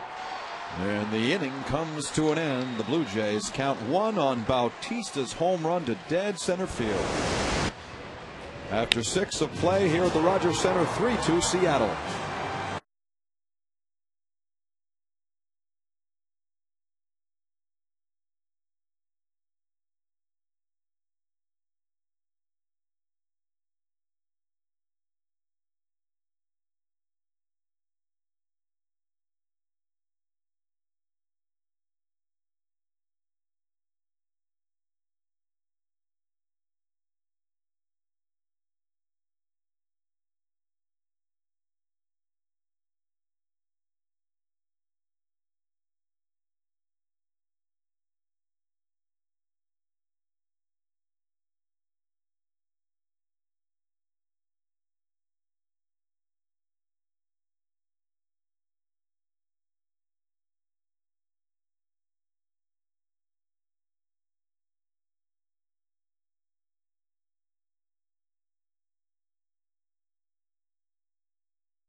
Put you in the comfort zone. Log on to BlueJays.com for your chance to win an all-expense-paid trip to see the Jays in comfort. TD Canada Trust, putting you in the comfort zone. Back underway at the Rogers Center as Casey Jansen greets Michael Saunders with ball 1, 3-2 in favor of the Mariners. As we begin play in the 7th inning, this is Jamie Campbell with Pat Tabler and Sam Cosentino. And our final broadcast from the Rogers Center here in Toronto. NFL football dominates the airwaves tomorrow, and then we're off to Boston for a 3-game series beginning Monday night from Fenway Park, as well Friday and Saturday in Baltimore, and then that is it for the Blue Jays season here on Rogers Sportsnet. You can catch every single playoff game on this very channel right through until the end of the World Series in November. November. Ugh.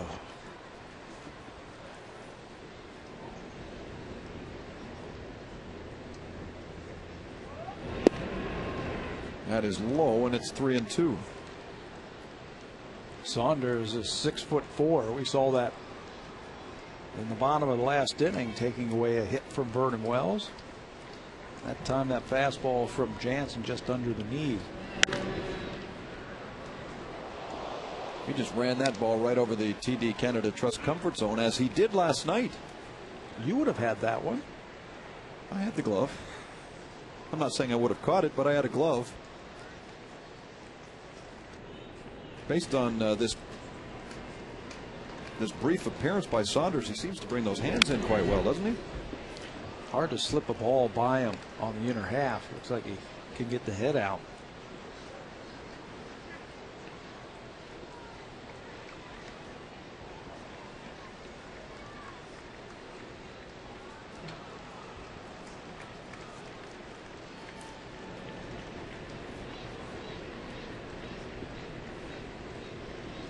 Payoff pitch grounded to Hill. And Saunders is thrown out, 1 down.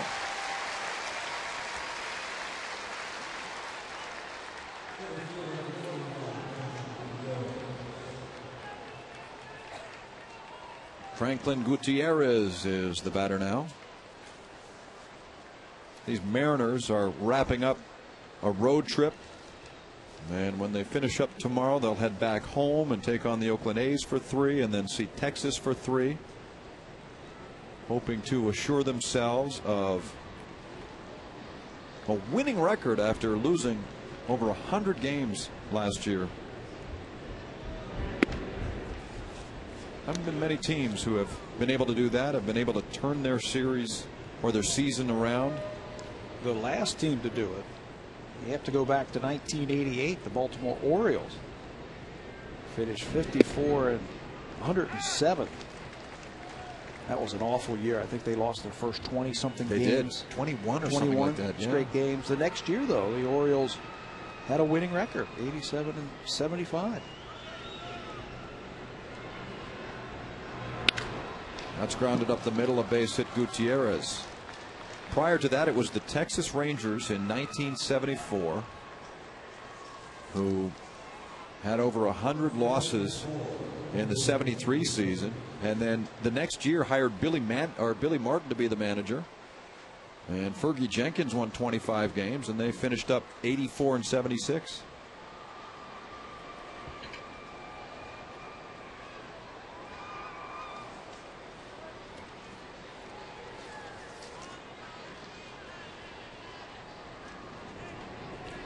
You were on a team that lost 100 games, weren't you? Yeah, and then came back and had a winning season the next year. The 1985 Cleveland Indians, we came in with a 60 and 102 record, blistering in the AL East that year, but came back the next year and won 84 games. So the next spring, after that 1986 season, when we won 84 games, they put a couple of players on the cover of Sports Illustrated. I remember that. Corey Snyder and Joe Carter. That's right. Saying it's going to be an Indian uprising and they're going to win the American League East. Yeah, right. I think we won about 60 or 70 games that year, too.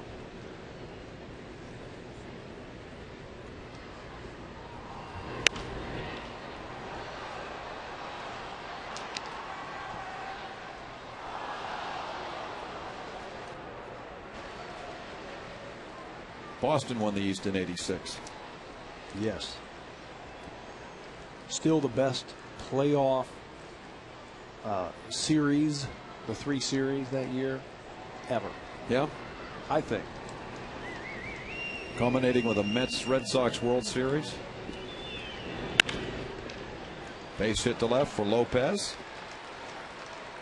And we go downstairs to Sam Cosentino. Well, Jamie, at this time of year, some of the busier people on the Blue Jays staff work inside and behind the scenes. Brian King is the strength and conditioning coordinator, and he's busy now doing his exit physicals and making sure his guys, he knows their weight and so on and so forth. And he sets up individual programs for each of the players to conduct throughout the course of the offseason so that they come into spring training in shape.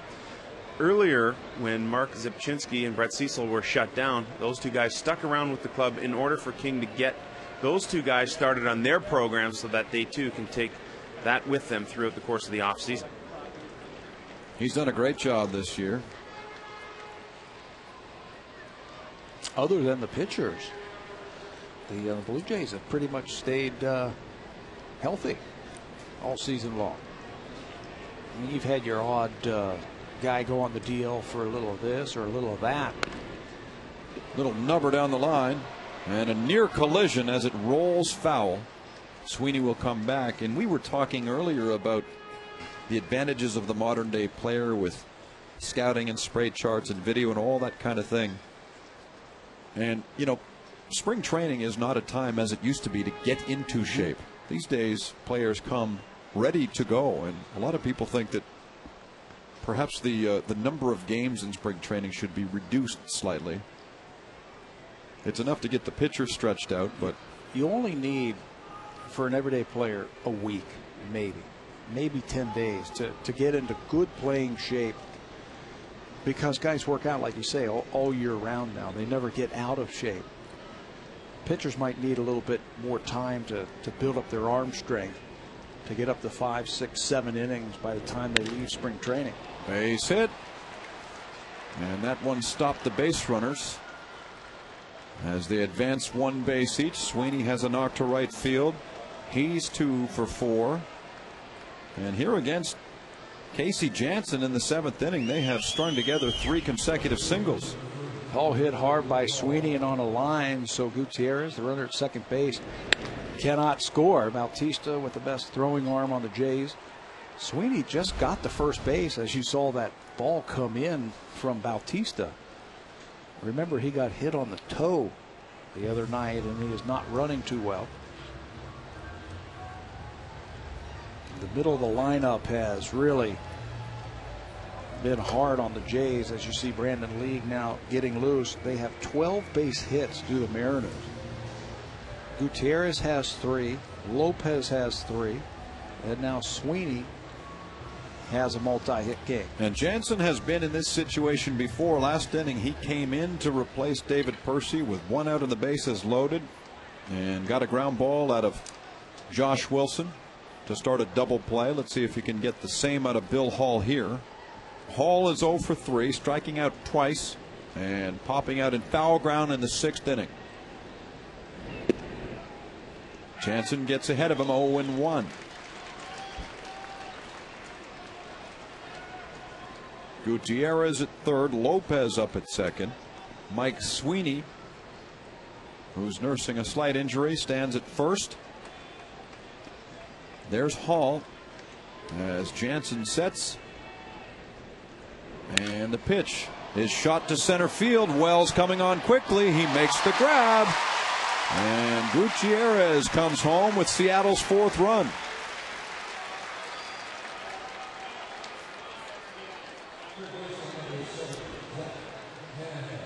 Wasn't hit hard by Hall, but Vernon Wells has to go to his right, so he's going away from the play. No chance to get Gutierrez, who runs too well at third base. If he was coming in, maybe he would have a shot on at the plate, but the 4th run scores on the sac fly by Hall.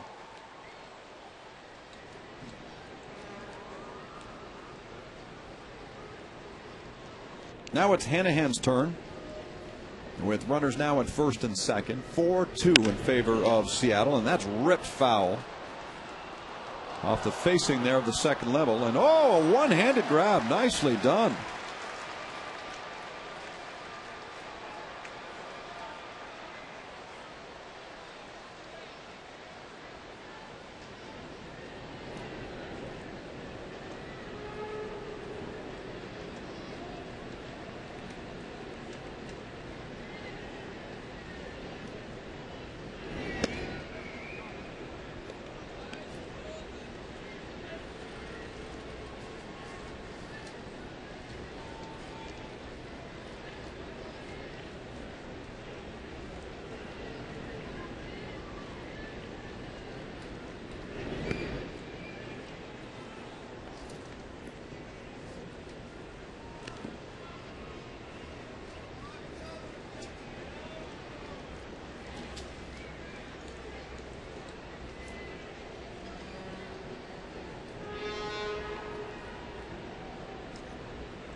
Jansen with the pitch, and that's a good-looking breaking ball. It's 2-2. Yeah, good cross-up after Hanrahan ripped that ball foul on that fastball first pitch. He crosses him up with a curveball.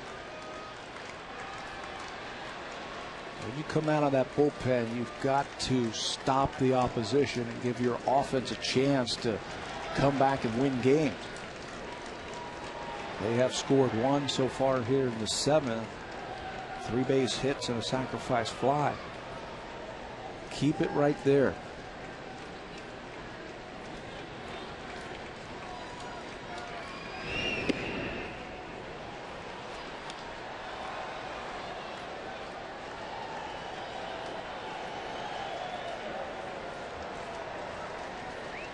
You've got Lopez at second, Sweeney at first. They'll get early movement here on the 3-2 pitch from Jansen. Hanahan is awaiting that pitch. Here it comes, and it's grounded to second. Hill has it. He throws out the base runner, and that ends the top of the 7th inning. The Mariners add another and take a 4-2 lead as you watch Blue Jays baseball on Rogers Sportsnet.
More for you. Now on at your local Toyota dealer.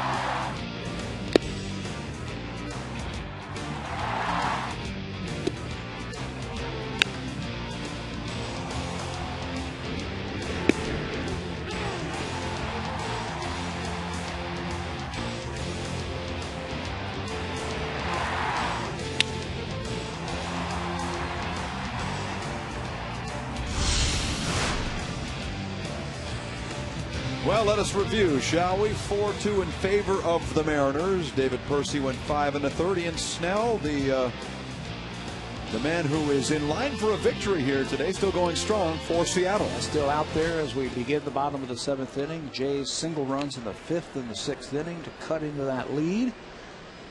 The Mariners come back with one in the top of the inning. Jays have only had 4 base hits this afternoon against Snell. Down the line, and Snell gets to it quickly. He awaits Overbay and tags him out. 1 gone in the bottom of the 7th inning. Well, these teams have been mathematically eliminated from postseason play, but there are some interesting games going on tonight. You've got the Detroit Tigers, who lead the American League Central by 2 in Chicago. Minnesota's in Kansas City. The Tigers lost last night. Minnesota put together a win over the Royals, so the lead is only 2 games. And they will finish up the season in a 3-game set. Won't that be fun? That'll be a lot of fun. Minnesota has won 9 out of their last 10, 4 in a row to cut into that lead. And Carl Pavanos won 13 games this year. He was the winner last night at Kauffman Stadium. And I frankly thought we saw the end of Pavano last year when he finished up that lengthy contract and that very expensive contract with the Yankees. But new life when he signed with Cleveland, moved over to Minnesota. He's won 13 games. Some of those deals that happened at the deadline that were kind of under the radar, that's one of them. Pavano going to Minnesota, Ronnie Belliard going to the Dodgers. He's given them a spark. The Dodgers try to win the National League West. There's a strike. St. Louis was unable to clinch the National League Central last night, and with that, Colorado defeating them 2-1. So Colorado is really in the driver's seat from a wild card perspective. And what a difference, as time is called there, what a difference the managerial change in Colorado made when they got rid of Clint Hurdle and they brought in Jim Tracy. He turned that team right around. They're 20 games over 500. They lead the wild card by 3.5 over Atlanta. Don't forget about the Braves. So Jim Tracy will get some votes for manager of the year in the National League.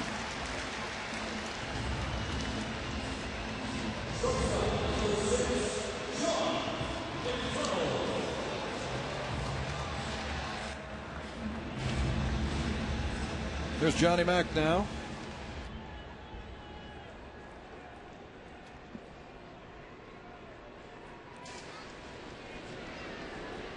The number 8 hitter today takes a strike from Ian Snell.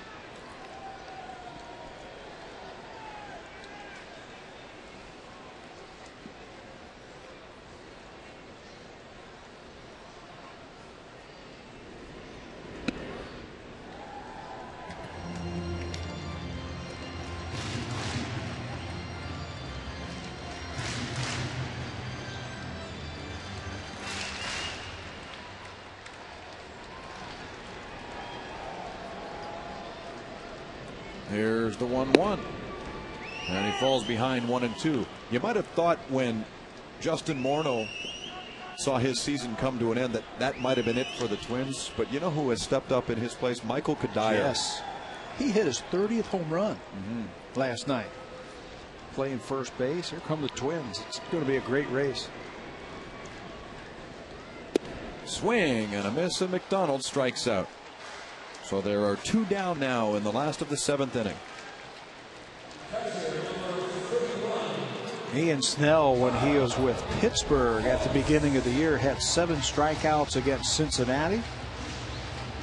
And this afternoon now, 7 punchouts, so it ties his season high. All of them swinging.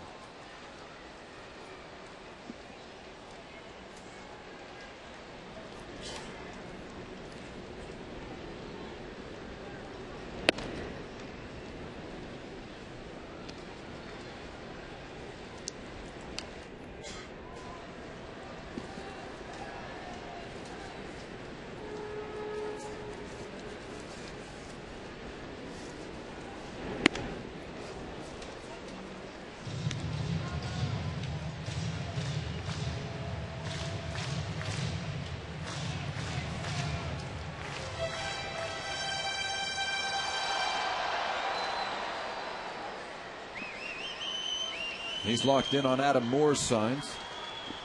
Takes a peek at Snyder. Here's the pitch. And that's strike 2. Snell moved around quite a bit this year. In a 5-week span, he was optioned by Pittsburgh to their AAA affiliate, traded from Pittsburgh to Seattle, optioned by Seattle to AAA, and then recalled by the Mariners. 0-2, and it's popped up. Out toward left field. 3 men head out there, and Hanahan fumbles the baseball. Snyder safely into third, and the throw comes in and gets away from the third baseman.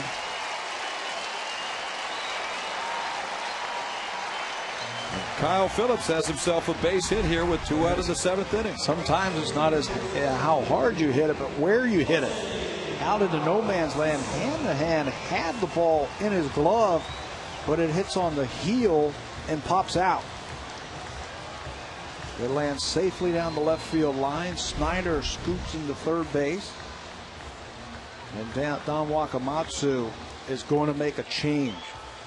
He knows that Bautista took Snell deep last time, so he wants to go to the bullpen and give Bautista something different to look at. And he will go to a hard-throwing right-hander by the name of Mark Lowe, who is summoned from the bullpen. Just having a little trouble getting the gate open is all. But time for Lowe to enter the game as Snell departs, and we'll come back with this pitching change when we continue on Rogers Sportsnet.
Ian Snell throws on the jacket. He'll watch the rest of the way as Mark Lowe, a right-hander, comes in. 6'3", 210 pounds, a native of Houston, Texas, and he appears in his 72nd game.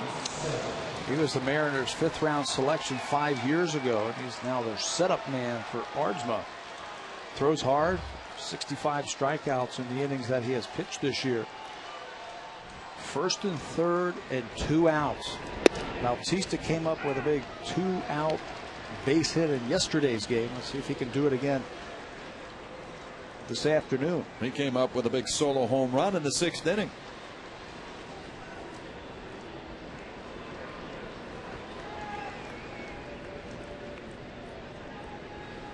Lowe's pitch is low.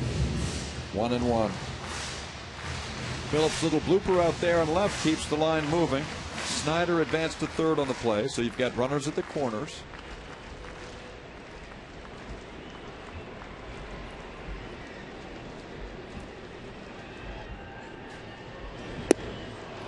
Good action on that pitch, and Bautista is behind 1-2. He's an aggressive pitcher. You mentioned the fastball, that's hard, but he's also got a good breaking ball and a good changeup.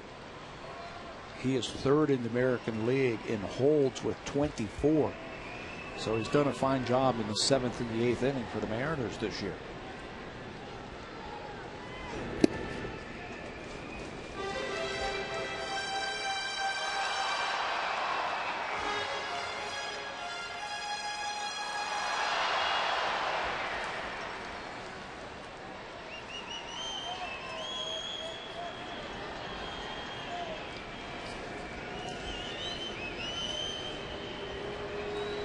Two and two, and that's it. Bautista will argue, but he is punched out by Brian Runge. End of the inning. The Blue Jays leave 2.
Center.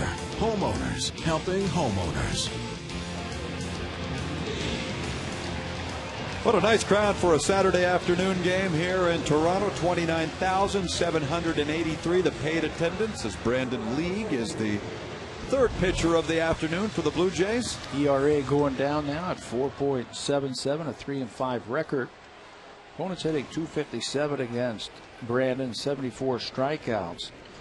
He has allowed just 2 earned runs over his last 13 innings. That's why that ERA is going down.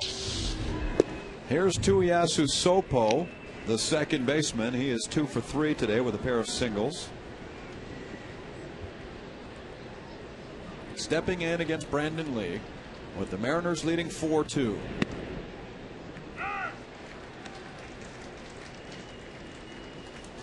Jansen finishes up with an inning and 2/3. He allows a run on 3 hits in relief of David Percy, who started this game.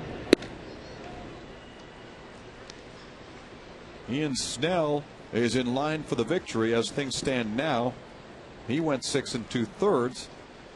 And Lowe comes in from the bullpen and got the strikeout of Bautista to preserve the lead after 7 innings. Good action on that fastball from Leaguer. You'll get that from him. When he throws that hard fastball, he can get under the bats of those right-handed hitters. Righty's hitting just 246, and he drops that on him. That's where a lot of those strikeouts come from, Jamie. Sets him up with a good hard fastball, gives him a shot to swing at it, but then drops that pitch on him. It's like a split, but he doesn't hold it in the traditional way that you see a split finger fastball. He's got it more in the middle of his hand, so it could be a 3-finger changeup, but he has good action on it. Throws it out of the same arm slot as his fastball, so for a hitter it's tough to pick up. Here's Adam Moore with 1 out. A double and a single today for Moore. Fouls that one back. Just a raw rookie here. He's playing in just his 3rd game in the major leagues.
Well, he's hit.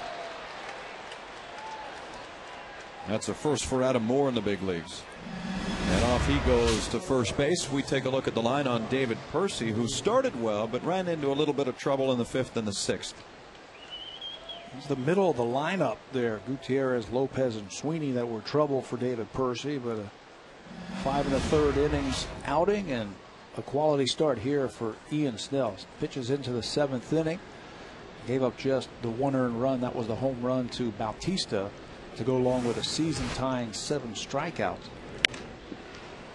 And that ball is into center field safely for Josh Wilson. A 1-out base hit moves Moore to second.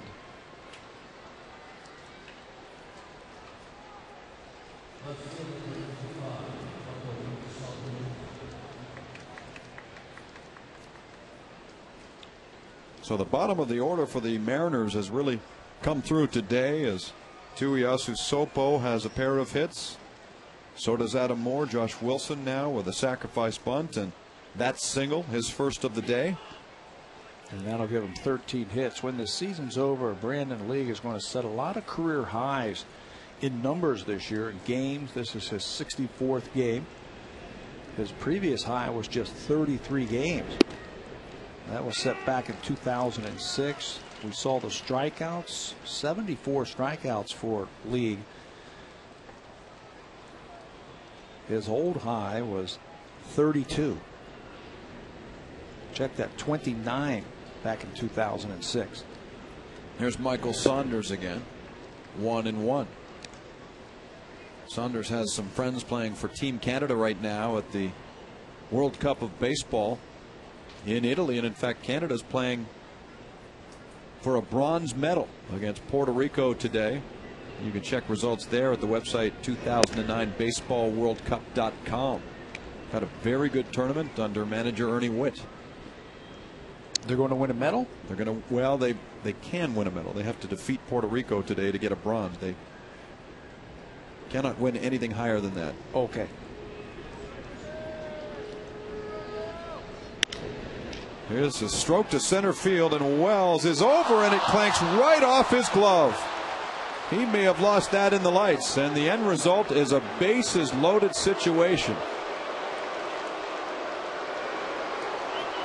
There's a guy who's won some gold gloves out there, and that's not the kind of play you're accustomed to seeing him make. Hasn't committed an error all season long. That's how good he has played out there. But watch at the last second, he turns his head.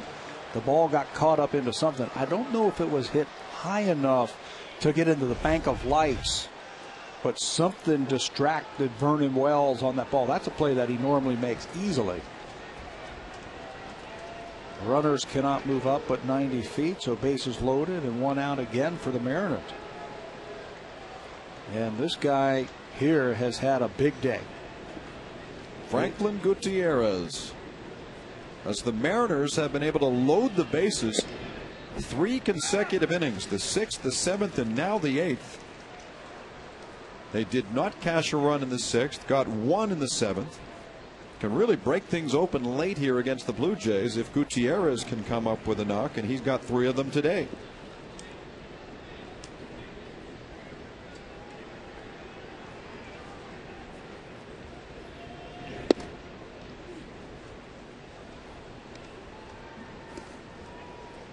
Charged Wells with an error and put Saunders at first base.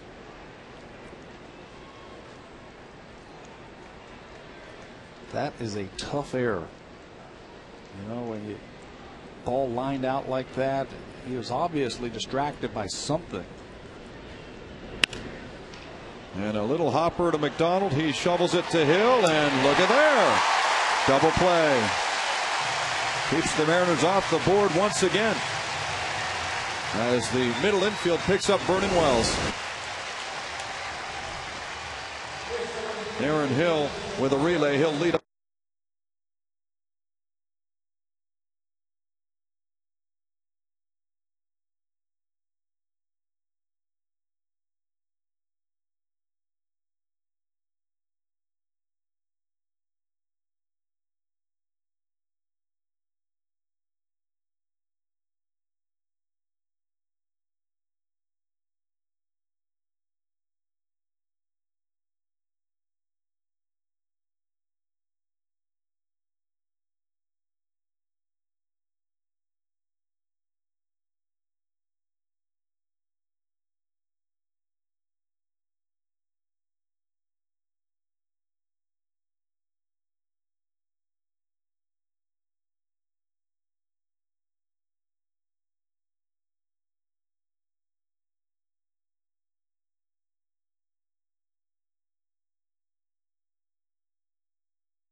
Here's a look at the upcoming series in Boston that begins Monday. You can see all 3 of these games on Rogers Sportsnet. Monday, it's got Richmond against Josh Beckett. Richmond just picked up his first win in a long time recently. Ricky Romero's 12-9. He'll go Tuesday against Clay Buchholz. And quite an outing on Wednesday. Roy Halladay against John Lester, though Lester was hit in the knee, and that could be a question mark for Wednesday's matchup. He was the victim of a line drive against the Yankees last night. He had to come out of the ball game as the Yanks pounded Boston. So hopefully we'll see him, because that's a great pitching matchup. That would be. Those pitching probables are provided to you by Hampton Hotels. At Hampton, we love having you here. Aaron Hill comes up swinging, tags it to center field. And it is a double for Hill as he continues to have a sensational year. That gets his hit streak to 10 games. He was 0 for until that at bat right there. He'll keep that hit streak going. Got himself into a good hitters count. Lowe throws hard, but he drops the head of the bat on that fastball down and in. Smokes it to left center field on a short hop off the wall. And just like that, the tying run comes to the plate. And Adam Lind, that's how big that double play was.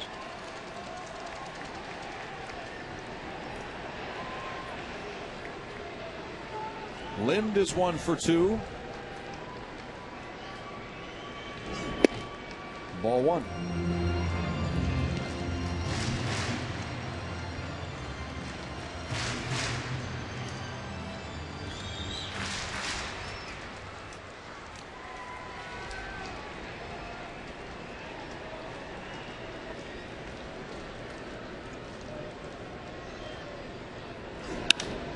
Scorches this one down the line. That ball headed for the wall and gone! Adam Lind. What a season, what a hitter. And that stroke has tied this ball game.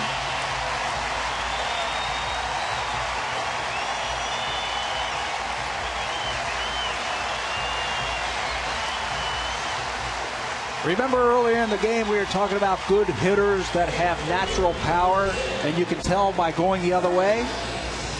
Here's one right here, a pitch on the outer half that was up, and we've seen this time and time again this year from Adam Lind. Slices it down the left field line over the 328 sign, and we are all tied. Lowe does not give up that many home runs. He is a power pitcher that can keep the ball in the ballpark. Lindy says, take that. Lowe had given up only 6 home runs in 77 innings this year. Well, with that home run, the Blue Jays have hit 2 in the ball game, and now we're just 1 more away from awarding another television. Someone with another home run wins a 52-inch sharp Aquos LCD TV with LED backlight and Blu-ray disc player. Aquos LED, the evolution of LCD TV continues. Might it be Vernon Wells who knocked one out against Felix Hernandez in the opener on Thursday? Lowe with a pitch, hits softly to third. Hanahan has the play, and Wells is gone.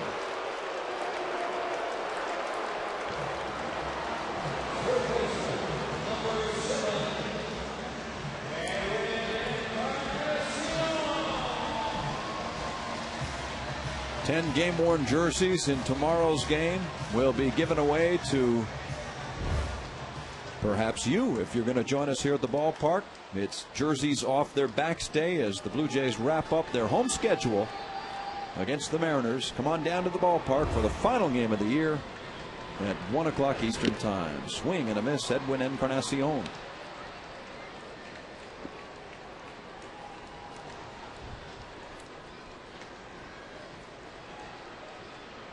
Today, as the customers were coming in the building, the Blue Jays were giving away their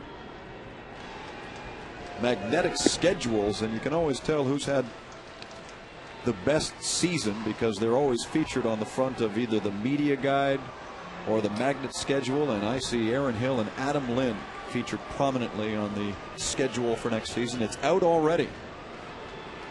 First game of the year is in Texas. Encarnacion drops one in left center field.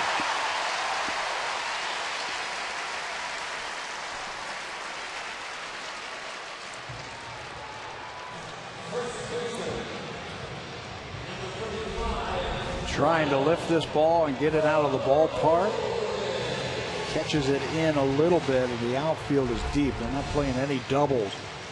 So Encarnacion stops at first base, and Lyle Overbay, a left-handed hitter who has had a good day today, a double, and he scored the first run for the Jays. Right man at the right spot. As he comes up and lines it to left. Saunders, you could tell by his body language that he was fighting those lights. And so on one pitch, Overbay lines out.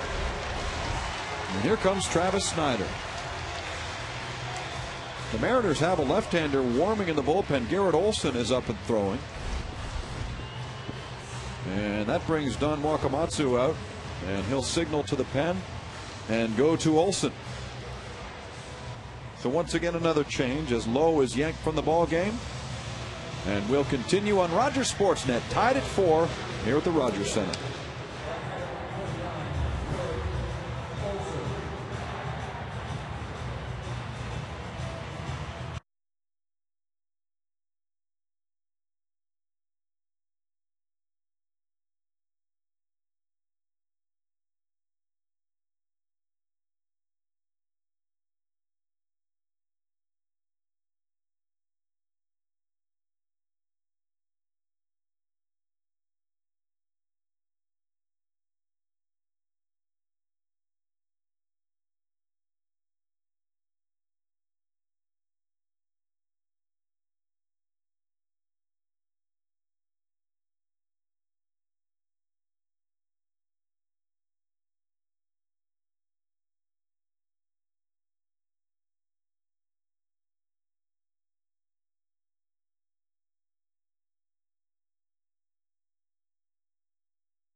Game, and it's presented by Burger King, home of the Whopper.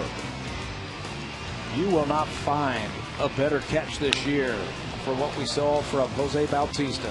He goes back, and now the ball is right over his head. He reaches out, holds on to it as he crashes into that scoreboard in right field. Just a sensational play by Bautista. Visit BlueJays.com to register for a chance to win prizes with the Burger King Superfan Contest.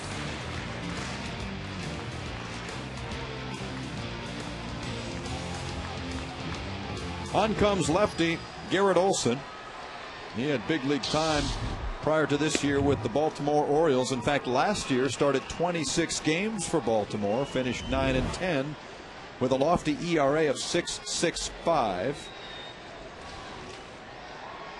He was acquired in an off-season trade, originally on his way to the Cubs, but he was quickly taken and moved to the Seattle Mariners with Ronnie Cedeno in exchange for Aaron Heilman. Better suited coming out of the bullpen. A left-on-left situational type of pitcher. He's been in 28 games this year, and he's also had 11 starts. 3-5. No saves, or excuse me, 1 save and 3 holds for Seattle.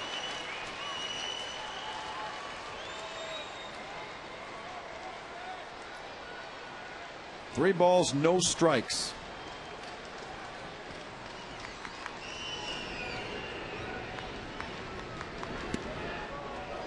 And that is ball 4. Perhaps Olson had the next batter on his mind, John McDonald. Either way, Snyder draws a walk to put 2 men on base. Commentator clothing is provided in part by Z Zenya. Statistical information provided by Stats Inc.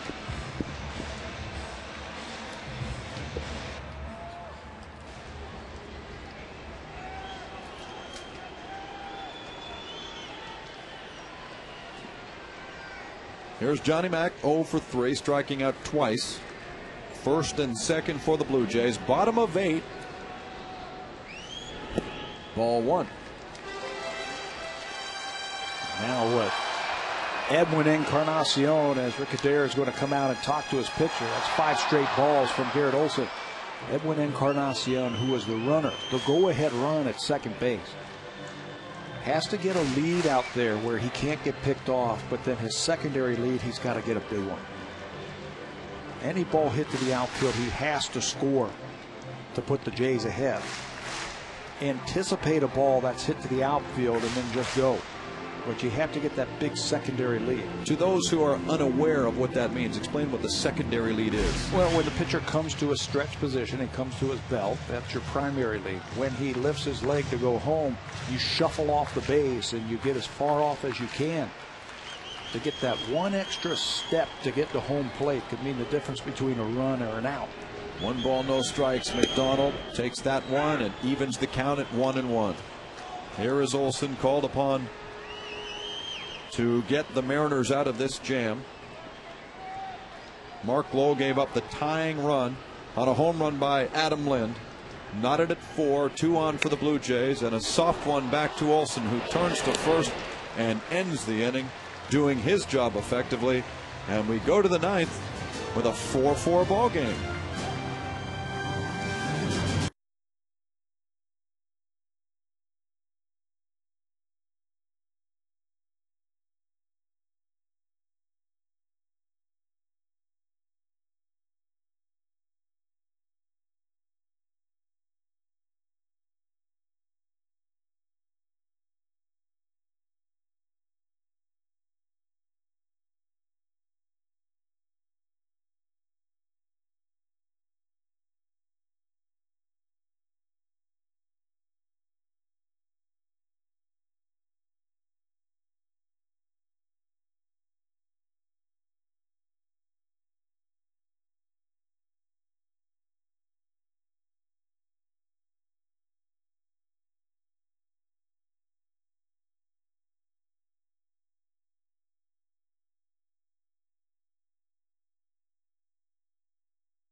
Speak with one of the best center fielders to ever play for the Blue Jays, you can do so via the internet.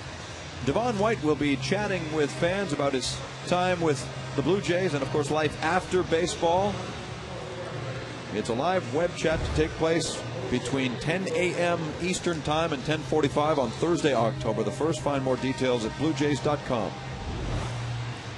This has been the part of the lineup that has given the Blue Jays trouble, so Cito Gaston dips into his bullpen and he'll bring out his closer, Jason Frazier, here in the 9th inning. Good numbers all around for Frazier.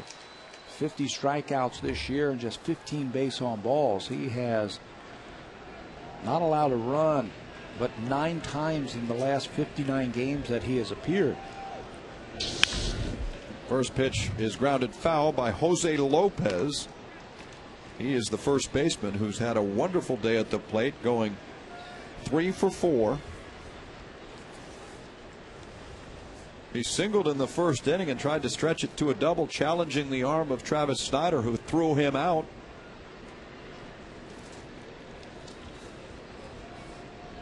Frazier with the pitch. Strike 2.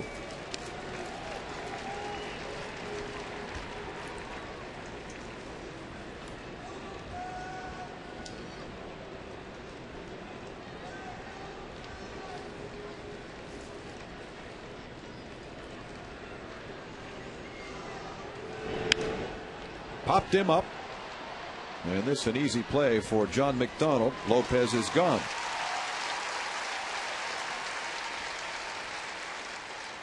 Frazier's had a very good year and is eligible for arbitration next season, so do not be surprised if the Blue Jays offer him arbitration and then bring him back as perhaps the closer of choice, at least to start the year. Well, they have to. I mean, he has had a good year.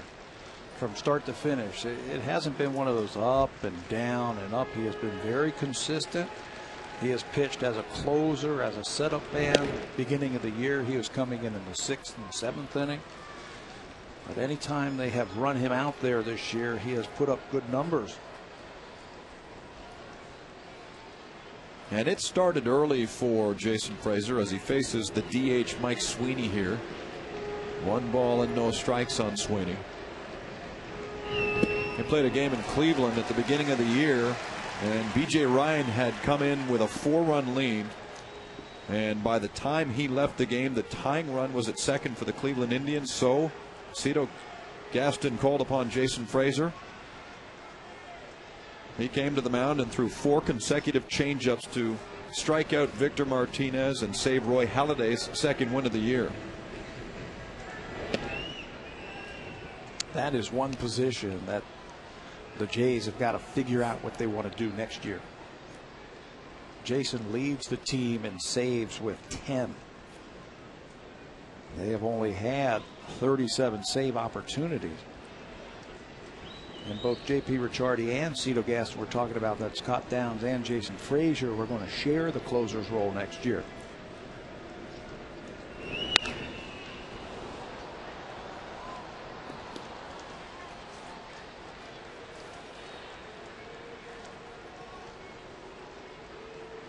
Do you think it's a role best designated for one person, saying, okay, you are our guy, instead of Frazier and or Downs coming to the ballpark every day and thinking, geez, now I wonder how I'll be used here?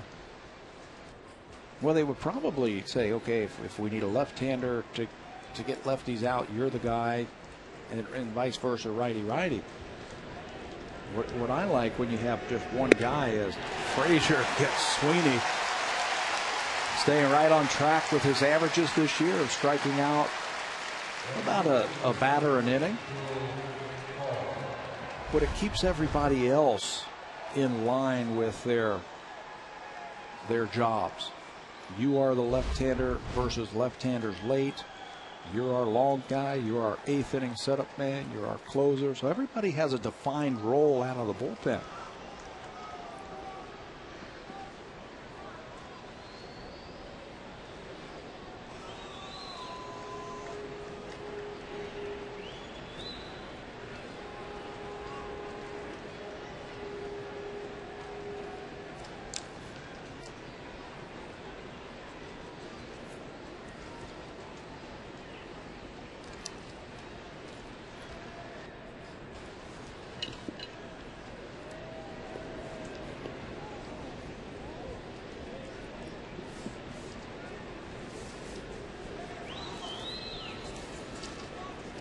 Frazier now works on Bill Hall.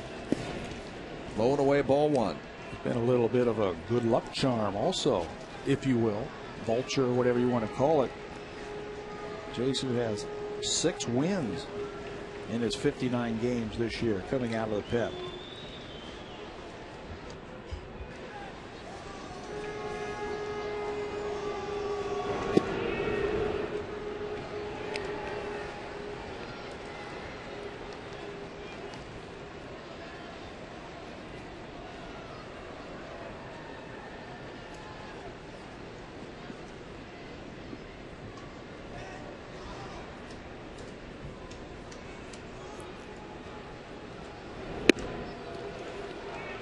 Having trouble with Hall, 3-0.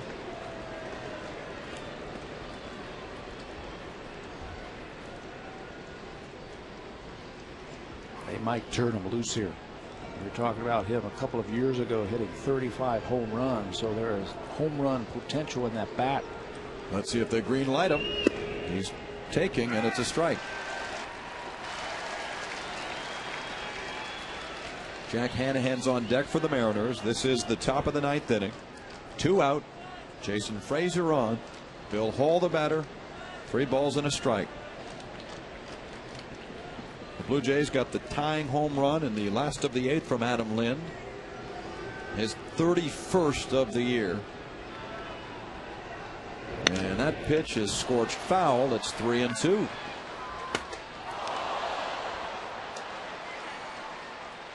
Come all the way back now. He got Sweeney with an off-speed pitch. Let's see if he challenges Bill Hall here.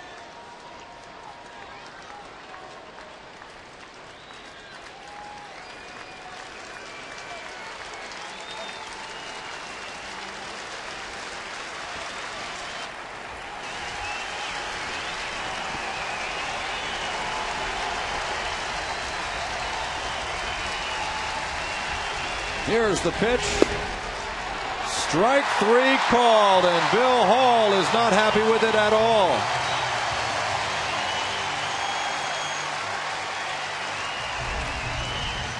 It's a 1-2-3 for Frazier. He does come all the way back by painting the outside corner, and a chance for the Jays to win it in the bottom of the ninth.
Mobile network 3 times faster than any other. Aaron Hill with 34 home runs. That's the most in the majors by a number 2 hitter, and he will get a chance to hit here in the bottom of the 9th inning as Rod Barajas is set to pinch hit for Kyle Phillips, and just as he's announced, Don Wakamatsu comes out. And that ends the session for Garrett Olson.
Here's a look at Sean Kelly, who is a late ad as the relief pitcher here. Wakamatsu, just as Rod Barajas has announced, goes to his bullpen. He's a rookie.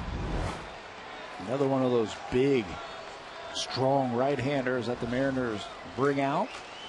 around the plate, just 8 walks. First batter he will face will be a pinch hitter, Rob Barajas, the Blue Jays' best pinch hitter this year. He has been good, hasn't he? 3 for 4 in a pinch hit role with 2 big home runs. One against the Tampa Bay Rays, one in Philadelphia, to dead center field at Citizens Bank Park. Falling behind 0-2 here.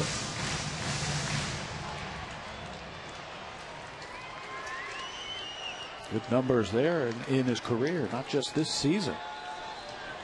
He's in a hole now. Here's the 0-2 pitch. A little tapper out to the mound, fielded by Kelly. And Barajas is gone with a first out. Well, this being the bottom of the 9th inning, anything is possible. We'd be remiss if we didn't say thank you to everybody involved on our crew here every single day, it seems, at the ballpark. This is the last home broadcast for us. And there are so many people that you never hear from, never get to see, who work some long hours, work very hard, and their work, for the most part, goes unrecognized. And I know I speak for you, Pat, that we really appreciate what all of the guys do on the crew. Down in the truck, and all the cameramen, all around Rogers Center. Engineers, our audio people, the audio assistants.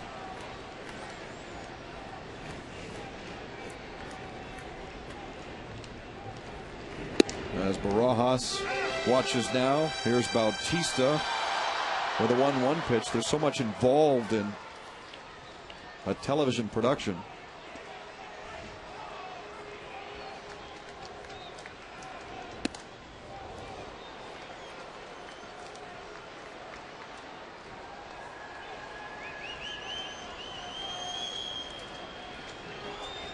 Two and one on Bautista. He's got a home run in this game. The Blue Jays have hit a pair of them, and this one is socked to center field. Well hit back at the wall is Gutierrez, and he makes one heck of a catch. How good has Franklin Gutierrez been for the Seattle Mariners this year? Bautista thinks he has enough of this hanging slider, but Gutierrez, quick look back, finds the wall, scales it, and takes away extra bases. What a play by the center fielder.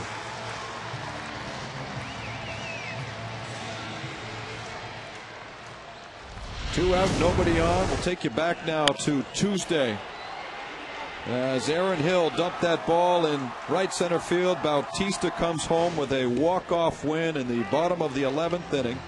A 6-5 victory in a game the Blue Jays at one point trailed 5-2. Let's see what he can do here against Sean Kelly. Outfielders are playing very deep. They don't want anything over their head. You can see the left fielder, Saunders, is almost on the warning track in left field. Popped it up. In comes Tuya Sosopo, and he's got it. 1, 2, 3 go the Jays. Extra innings today at the Rogers Center.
The 10th, tied at 4. The Blue Jays and Mariners in game number 3 of that 4-game series that wraps up the home season for the Blue Jays.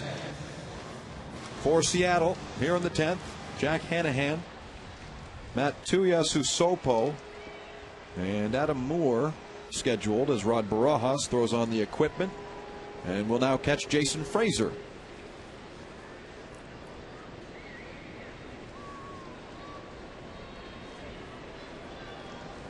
Hanahan is the batter as Frazier goes to work, and the 10th is underway with ball 1. Extra innings have not been kind to the Jays this year. Just 6 and 12 in extra innings, 1 and 9 on the road. They do have a winning record here at the Rogers Center at 5 and 3. Seattle, meanwhile, is 9 and 6 in extra innings.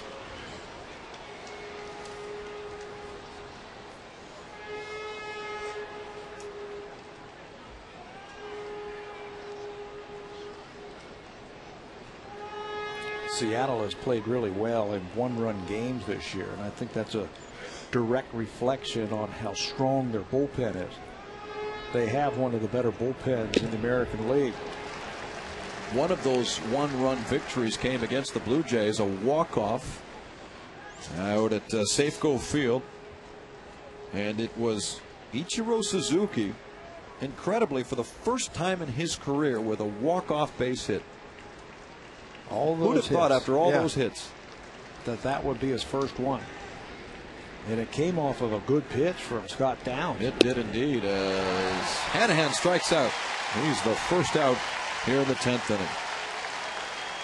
Hey, listen, we'd like to say a special thank you and to a degree farewell to a man who's been directing these games for many, many years, 27 or so. Michael Lansbury has been a part of Blue Jay telecasts forever, it seems, and though he's not retiring officially, he is going to step aside and just not do as many games. And boy, do we ever appreciate the work that Michael does, his friendship, his experience, his wisdom.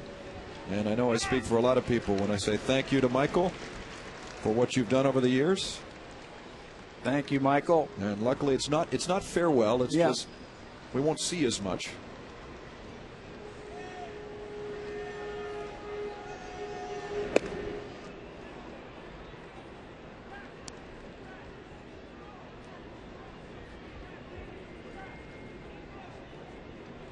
Here's the second baseman, Tuiasosopo. 1 ball and 1 strike.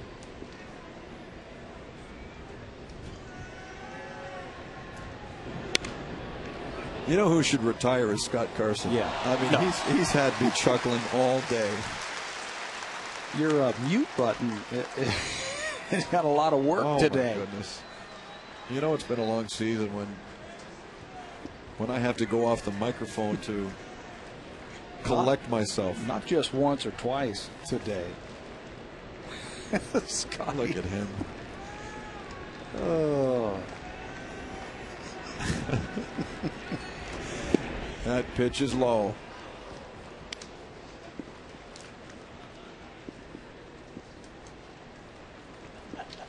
You know, unfortunately, we can't tell you any of the things that Scott says to us because none of it's ever nice. 2-2.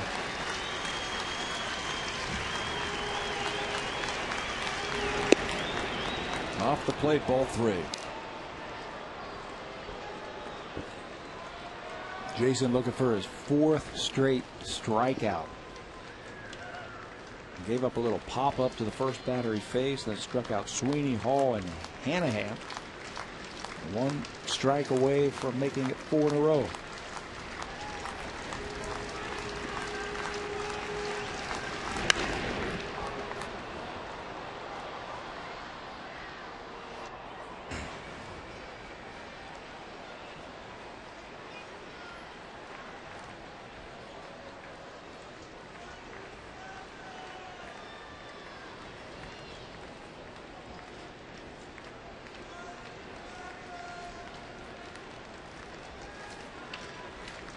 Tenth inning of play. Tuiasosopo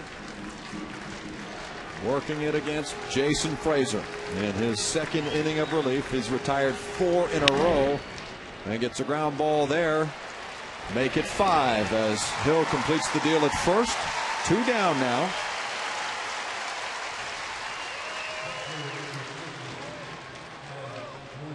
Adam Moore, the rookie catcher, comes back up, enjoying a 2-hit day.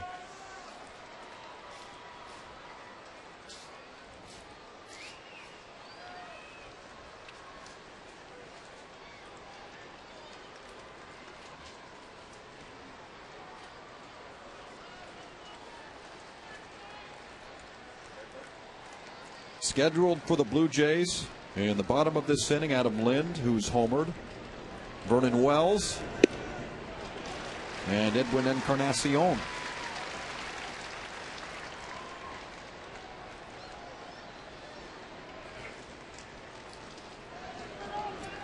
Moore does have some power. 12 home runs this year in the minor leagues. He also had a season of 14 and 22 home runs in A-ball. Frazier way ahead of him, though.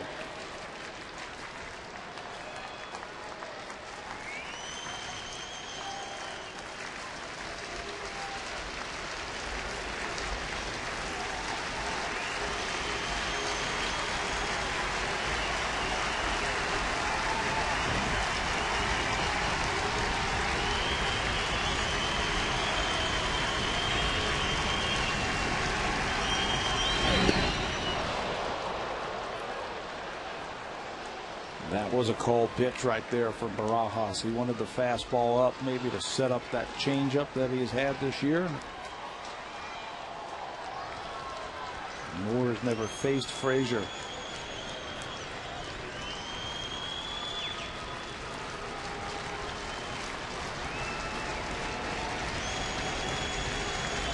The 1-2 pitch.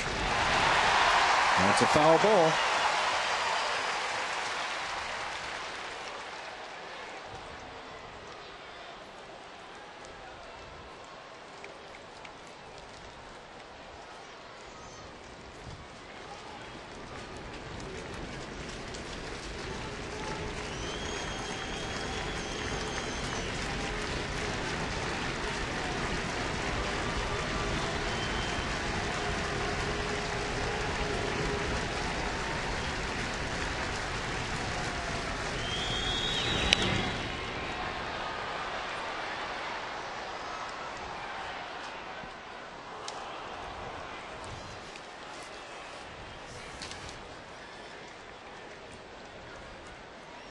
Jason has really eaten up right-handers this year. Keeps trying to shake his hand out. I wonder if something happened there. Righty's hitting just $150 off of Frazier this year. Good fastball. He's got a good breaking ball. An off-speed pitch that he has used very well this year. And that pitch is low. 93 miles an hour. This is his second inning of work. It's an impressive at bat, though, from a young kid who's had about 12 or 13 major league at bats in Adam Moore. Don Wakamatsu said as long as he learns how to catch the game and call the game with respect to his pitchers, whatever happens with his stick is bonus. And on this occasion, he strikes out as Frazier jumps off the mound. A 1-2-3 10th. And the Blue Jays, when we come back, a chance to win it in the bottom half.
first here in the bottom of the 10th inning.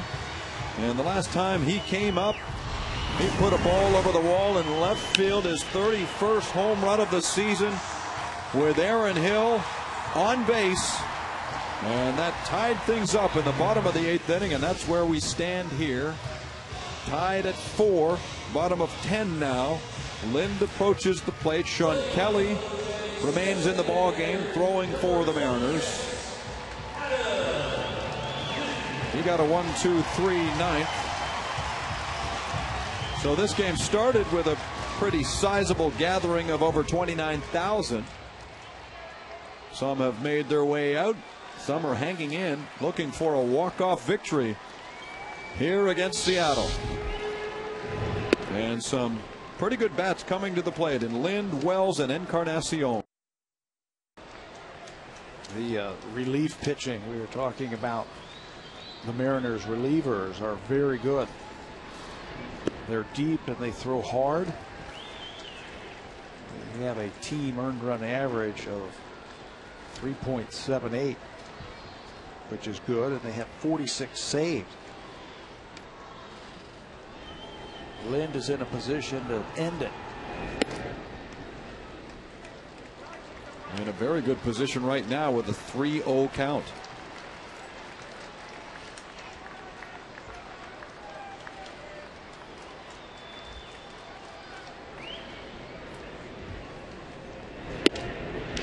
Takes a fastball, and that's a strike.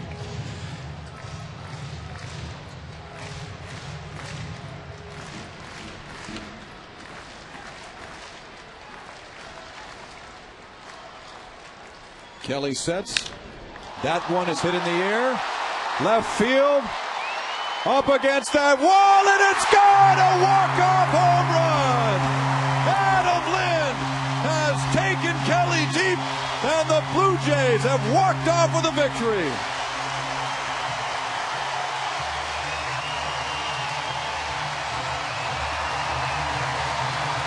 What can you say about the contribution of the young man that just won this ball game? It's amazing, his ability to drive a pitch away from him for home runs. Almost a carbon copy of his first home run. Another pitch out over the plate, and one of those high, majestic fly balls that just keep carrying and carrying. Saunders runs out of room. It lands in the bullpen, and the Jays will walk off with the W. And with that, a third home run of the ball game. A lucky contestant takes home a 52-inch Sharp Aquos LCD TV with LED backlight and Blu-ray disc player. Aquos LED, the evolution of LCD TV continues. Check to see if you've won at hitahomerunwithsharp.ca. What a way to wrap up this game as the Blue Jays walk off with a win, thanks to Adam Lind. For Pat Tabler, Sam Cosentino, Scott Carson, and our entire crew, thanks for watching. I'm Jamie Campbell. We'll see you Monday from Fenway Park.